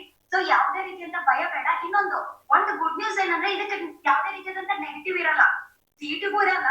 ಸೊ ಇದು ಮೈಂಡ್ ಅಲ್ಲಿ ಇರ್ಲಿ, ಆ ಭಯನ ನೆಗೆಟಿವ್ ಇಲ್ಲ, ಖುಷಿ ಪಡಿ ಆಯ್ತಾ. ನೀವು ಕ್ವಶನ್ ನೀಟಾಗಿ ಓದ್ಕೊಡ್ರಿ. ಆಮೇಲೆ ಇನ್ನೊಂದು, ಯಾವ್ಯಾವ ಇಂಪಾರ್ಟೆಂಟ್ ಅನ್ನೋದು ನೀವು ಓದುವಾಗ್ಲೇ ಗೊತ್ತಿರತ್ತೆ. ನೀವ್ ಯಾರು ಚಿಕ್ಕವರಲ್ಲ. ಈಗ ನಾವು ಸಜೆಷನ್ ಜಸ್ಟ್ ನಿಮ್ಗೆ ಗೈಡ್ ಮಾಡ್ತಿದ್ವಿ, ಸಜೆಷನ್ಸ್ ಕೊಡ್ತಾ ಇದೀವಿ. ಓಕೆ, ನಮ್ಮನ್ನ ದೊಡ್ಡ ಗುರುಗಳನ್ನಾಗಿ ಯಾರು ಏನು ಟ್ರೀಟ್ ಮಾಡೋ ಅವಶ್ಯಕತೆ ಇಲ್ಲ. ಇಲ್ಲೆಲ್ವಾ ಆಲ್ರೆಡಿ D.Ed ಎಲ್ಲ ಮುಗಿಸಿದ್ರಿ, ನೀವು ಗುರುವಿನ ಸ್ಥಾನದಲ್ಲಿ ಇರುವಂತವ್ರು ನಮ್ಗೆ ಸಜೆಷನ್ಸ್ ಆಗಿ ತೆಗೆದುಕೊಡ್ರಿ. ಓಕೆನಾ? ಆಗ ನಿಮ್ಗೆ ಏನಾಗುತ್ತೆ, ಎಕ್ಸಾಮ್ ಫಿಯರ್ ಏನಿರುತ್ತೆ ಸ್ವಲ್ಪ ಕಮ್ಮಿ ಆಗುತ್ತೆ. ಓದ್ಲಿಕ್ಕೆ ಏನಾಗುತ್ತೆ ಒಂದು ಈಸಿ ಆದಂತ ವೇನ ನೀವೇ ಕ್ರಿಯೇಟ್ ಮಾಡ್ಕೊಡಕ್ಕಾಗತ್ತೆ. ಮಾಡ್ಕೊಡ್ರಿ ಆ ರೀತಿಯಾಗಿ. ಆಮೇಲೆ ಸ್ವಲ್ಪ ಸೈಕಾಲಜಿನ ಜಾಸ್ತಿ ರಿವಿಷನ್ ಮಾಡ್ಕೊಡ್ರಿ. ಸೈಕಾಲಜಿನ ಯಾಕೆ ರಿವಿಷನ್ ಮಾಡ್ಕೋಬೇಕಂದ್ರೆ ನೀವು ಬೋಧನಾ ಶಾಸ್ತ್ರಕ್ಕೂ ಸರ್ ಯಾವಾಗ್ಲೂ ಹೇಳಿದಂಗೆ ಅಲ್ಲಿ ನಿಮಗೆ ಇಂಗ್ಲಿಷ್ ಆಯ್ತು, ಕನ್ನಡ ಏನ್ ಬರುತ್ತೆ ಸೈಕಾಲಜಿ ಬೇಸ್ ಮೇಲೆ ಬರ್ತಿರ್ತಾವ. ಆ ಸೈಕಾಲಜಿ ನಿಮ್ಗೆ ಒಂಥರ ಅದು ಹೆಂಗಂದ್ರೆ ಈಗ ಸಬ್ಜೆಕ್ಟ್ ಅಂತ ಮ್ಯಾಥ್ಸ್ ಸೊ ಇಲ್ಲಿ ನಿಮಗೆ ಸ್ವಲ್ಪ ಮ್ಯೂಟ್ ಆಯ್ತು ಮೇಡಮ್. ಸಭಾಮ ಮೇಡಮ್, ಸಭಾಮ ಮೇಡಮ್ ಮ್ಯೂಟ್ ಮಾಡಿ. ಮ್ಯೂಟ್ ಹಾಕೊಳ್ರಿ, ಎಲ್ಲರಿಗೂ ಡಿಸ್ಟರ್ಬ್ ಮಾಡ್ತೀರಾ ನೀವು. ಓಕೆ ಮೇಡಮ್, ಈ ರೀತಿಯಾಗಿ ನೀವು ಎಕ್ಸಾಮ್ ಅನ್ನ ಇದು ಮಾಡ್ಕೋಬಹುದು. ಆದಷ್ಟು ನೀವು ರಿವಿಷನ್ ಗೆ ಸ್ವಲ್ಪ ಒತ್ತು ಕೊಡಿ ಓದಿರೋದಕ್ಕೆ. ಯಾವ್ದೇ ರೀತಿ ಅಂದ್ರೆ ಎಕ್ಸಾಮ್ ಎಷ್ಟೇ ಡಿಫಿಕಲ್ಟ್ ಆದ್ರೂ ನೀವು ಚಿಂತೆ ಮಾಡ್ಬೇಡಿ. ಸ್ವಲ್ಪ ಕ್ವಶನ್ಸ್ ಗಳನ್ನ ಸ್ಪೀಡ್ ಆಗಿ ಓದ್ತಾ ಹೋಗ್ತಾ ಸ್ವಲ್ಪ ಈಗ ಸರಳವಾದಕ್ಕಿಂತ ಸರಳವಾಗಿ ನೀವು ಯಾವ್ದು ಎಕ್ಸಾಮ್ ನ ಚೆನ್ನಾಗಿ ಓದಿನ ಕ್ಯೂರಿಯಾಸಿಟಿ ಇಟ್ಕೊಳ್ರಿ. ಓ ವಾಟ್ ನೆಕ್ಸ್ಟ್, ಹೆಂಗ್ ಈ ಕ್ವಶನ್ ಕೇಳಿರ್ಬೋದು, ಖುಷಿಯಾಗಿ ಆನ್ಸರ್ ಮಾಡಿ. ಹಿಂಗೆ ನಿಮ್ಗೆ ಎಕ್ಸೈಟ್ಮೆಂಟ್ ಇರ್ಬೇಕು. ಓಕೆ ನೆಕ್ಸ್ಟ್ ಕ್ವಶನ್ ಏನು, ಕ್ಯೂರಿಯಾಸಿಟಿ ಇರ್ಲಿ. ಯಪ್ಪಾ ಅಂತ ಯಾವ್ದೋ ಒಂದು ಕಠಿಣವಾದ ಪ್ರಶ್ನೆಯನ್ನು ಓದ್ ತಕ್ಷಣ ಕೂಕಬೇಡಿ. ಅಯ್ಯೋ ಒಳ್ಳೆದಕ್ಕೆ ನಮ್ಗೆ ಆನ್ಸರ್ ಬರಲ್ಲ, ಯಾವ್ದು ಮಾಡ್ಬೇಕು. ನಿಮ್ಗೆ ಮೆಚುರಿಟಿ ಬಂದಿದೆ, ಡಬಲ್ ಡಿಗ್ರಿ ಟ್ರಿಬಲ್ ಡಿಗ್ರಿ ಮುಗಿಸ್ಕೋದ್ರು, ನೀವು ಯಾವ್ದೇ ರೀತಿ ಹೆದರ್ಬೇಕಾದ ಅವಶ್ಯಕತೆ ಇಲ್ಲ. ನೀವು ಎಕ್ಸಾಮ್ ಫಿಯರ್ ನ ಹೆಂಗ್ ಓಡಿಸ್ಬೇಕಂತ ಮಕ್ಕಳಿಗೆ ಹೇಳ್ದವ್ರದೇರಿ. ಹಾಗಾಗಿ ಏನು ಮಾಡಕ್ ಹೋಗ್ಬೇಡಿ. ಫಸ್ಟ್ ಕನ್ನಡ ಟಚ್ ಮಾಡಿ, ಒಂದು ಆತ್ಮಸ್ಥೈರ್ಯ ಬರುತ್ತೆ. ಯಾಕಂದ್ರೆ ನಮ್ಮ ಮದರ್ ಟಂಗ್ ಕನ್ನಡ ಆಗಿರೋದ್ರಿಂದ ನೀವು ಅಲ್ಲಿ ನೀಟಾಗಿ ನೋಡ್ಕೊಂಡ್ ಬಂದ್ರೆ ಆಮೇಲೆ ಇಂಗ್ಲಿಷ್ ನ ಆಮೇಲೆ ಬರ್ರಿ. ಆಮೇಲೆ ನಿಮ್ಗೆ ಯಾವ್ದು ಈಸಿಯಾಗಿ ನಿಮ್ ಸಬ್ಜೆಕ್ಟ್ ಇರುತ್ತೋ, ಮ್ಯಾಥ್ಸ್ ಇದ್ದವರು ಅಥವಾ ಸೈನ್ಸ್, ನಿಮ್ಗೆ ಬಯಾಲಜಿ ಟಚ್ ಮಾಡಿ ಫಸ್ಟ್, ನಿಮ್ಗೆ ಈಸಿ ಆದ್ರೆ. ಸೈನ್ಸ್ ಇದು ಏನೋ ಆರ್ಟ್ಸ್ ನವರು ಮತ್ತೆ ನಿಮಗೆ ಏನೋ ಸೋಷಿಯಲ್ ಸೈನ್ಸ್ ಅಂದ್ರೆ ಇಷ್ಟನಾ ಅಥವಾ ಬೋಧನ ಅವ್ನು ಟಚ್ ಮಾಡಿ ಆಮೇಲೆ ಹಿಂಗೆ ಬರ್ರಿ. ಆಮೇಲೆ ಬರೆಯುವಾಗ ಟಿಕ್ ಹಾಕ್ಬೇಕಂದ್ರೆ ಸ್ವಲ್ಪ ಸೀಸ್ ಪೆನ್ಸಿಲ್ ಇದು ಮಾಡ್ಕೊಂಡು ಹೋಗಿ. ಆಮೇಲೆ ಒಮ್ಮೆ ಎಲ್ಲವನ್ನು ನೀಟಾಗಿ ಫುಲ್ಫಿಲ್ ಮಾಡ್ಕೊಂಡು ಹೋಗಿ ಅವುಗಳನ್ನ. ಒಟ್ಟಾಗಿ ನೀಟಾಗಿ ಯಾವ್ದೇ ರೀತಿಯಾದಂತ ಟೆನ್ಷನ್ ಮಾಡ್ಕೋಬೇಡಿ. ಯಾರ ಆಲ್ ದ ಬೆಸ್ಟಿಗಾಗೂ ವೇಟ್ ಮಾಡ್ಬೇಡಿ. ನಿಮ್ಮ ತಂದೆ ತಾಯಿ ಆಶೀರ್ವಾದವನ್ನ ತಗೊಂಡು ಎಕ್ಸಾಮ್ ಬನ್ನಿ. ಮತ್ತೇನಾದ್ರು ಡೌಟ್ ಇದ್ರೆ ಕೇಳ್ಬೋದು. Suma madam, one sec Suma madam. So ಇಲ್ಲಿ ಒಂದು ಸ್ಟೂಡೆಂಟ್ಸ್ ಇಲ್ಲಿ ಕಮೆಂಟ್ಸ್ ಮಾಡಿದ್ದಾರೆ. ಇದು ಮ್ಯಾಥ್ಸ್ ಏನಿದೆ ಮೇಡಮ್, ಅದು ಫಸ್ಟ್ PU ಮತ್ತೆ ಸೆಕೆಂಡ್ PUC ಇದು ಅವರು ರೆಫರ್ ಮಾಡ್ಬೇಕಾಗುತ್ತಾ ಅಂತ ಹೇಳಿ ಕೇಳ್ತಿದ್ದಾರೆ. ಸೊ ಸರ್ ಇಲ್ಲಿವರೆಗೂ 2024 ವರೆಗೂ ಯಾವುದೇ PUC ಕ್ವೆಶ್ಚನ್ಸ್ ಅರೈಸ್ ಆಗಿಲ್ಲ ಸರ್. ಎಸ್ ಸೈನ್ಸ್ ಆಗಿದೆ ಬಟ್ ಮ್ಯಾಥ್ಸ್ ಜಲ್ದಿ ಅರೈಸ್ ಆಗಿಲ್ಲ ಸರ್. ಎಸ್ ಬಟ್ ಏನಪ್ಪಾ ಅಂತಂದ್ರೆ ಅಲ್ಲೊಂದು ಕೆಲವೊಂದು ಚಾಪ್ಟರ್ಸ್ ಅಷ್ಟೇ ಅದಾವ ಸರ್. ಸ್ಪೆಸಿಫಿಕ್ ಆಗಿ ಅದ್ರ ಮೇಲೆ ಫೋಕಸ್ ಮಾಡ್ಬೇಕು. ಎಸ್ ಅದಾದ್ಮೇಲೆ ಸಮ್ ಕಾನ್ಸೆಪ್ಟ್ ನ ನೋಡ್ತಿದ್ರೆ ನೋಡ್ಬೋದು ಸರ್, ಏನ್ ಪ್ರಾಬ್ಲಮ್ ಇಲ್ಲ. ಬಟ್ ಏನಪ್ಪಾ ಅಂದ್ರೆ 6th ಅದು ಎಸ್ಪೆಷಲಿ 10th ಸರ್, ಇದು 8th to 10th sir focus ಮಾಡಿರೋದು 2024 ಅಲ್ಲಿ. ಅದು ಫುಲ್ ಪರ್ಫೆಕ್ಟ್ ಆಗ್ಬೇಕು ಸರ್ ಅವರು. ಅದಾದ್ಮೇಲೆ ಬೇಕಂದ್ರೆ ನನಗೆ ಇಲ್ಲಿ ಮಾಡಕ್ ಬರುತ್ತೆ, ನಾನು ಇಷ್ಟು ಕ್ವಶನ್ ಅಟೆಂಡ್ ಮಾಡ್ಬೋದು ಅಂತ ಕಾನ್ಫಿಡೆನ್ಸ್ ಬಂದ್ಮೇಲೆ ಅಲ್ಲಿ ಹೋಗ್ಬೋದು ಸರ್. Okay fine. ಸೊ ಇದಕ್ಕೆ ನಿಮ್ಗೆ ಉತ್ತರ ಸಿಕ್ತು ಅಂತೀನಿ. ದೆನ್ ಇನ್ನೊಬ್ರು student, one second sir, Lakshmikant sir, ಇನ್ನೊಬ್ರು ಸ್ಟೂಡೆಂಟ್ಸ್ ಕೇಳಿದರೆ ಸೈನ್ಸ್ಗೆ ಸಂಬಂಧಪಟ್ಟಾಗೆ. So not only science madam, ಎಲ್ಲಾ ವಿಷಯಗಳು ಕೂಡ ನಮ್ಮಲ್ಲಿ ಪಠ್ಯಕ್ರಮ ಆಧಾರಿತವಾಗಿನೇ ತರಗತಿಗಳು ನಡೀತವೆ, ಅದರಲ್ಲಿ ಯಾವುದೇ ಅನುಮಾನ ಇಲ್ಲ. ಸೊ ಲಕ್ಷ್ಮೀಕಾಂತ್ ಸರ್, ನೀವು ಏನಾದ್ರು ಕೇಳೋದಿದ್ರೆ ಕೇಳ್ಬೋದು ಸ್ಟೂಡೆಂಟ್ಸ್ಗೆ.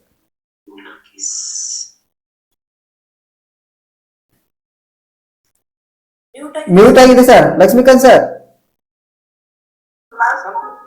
ಸಂತೋಷ್ ಸರ್ ಜಾಯ್ನ್ ಆಗಿದ್ದಾರೆ ಇಂಗ್ಲಿಷ್. Yes sir. ಎಸ್. ಏನಾಗ್ತಿದೆ ಅಂದ್ರೆ ಇಂಗ್ಲಿಷ್ ಬಹಳ ಮುಖ್ಯ ಆಗುತ್ತೆ. ಭಯ ಅನ್ನೋದು ಏನಪ್ಪಾ ಅಂದ್ರೆ ಫಿಯರ್ ಅನ್ನೋದು ಇಂಗ್ಲಿಷ್ ಮತ್ತೆ ಮ್ಯಾಥಮೆಟಿಕ್ಸ್ ತುಂಬಾ ಇರುತ್ತೆ.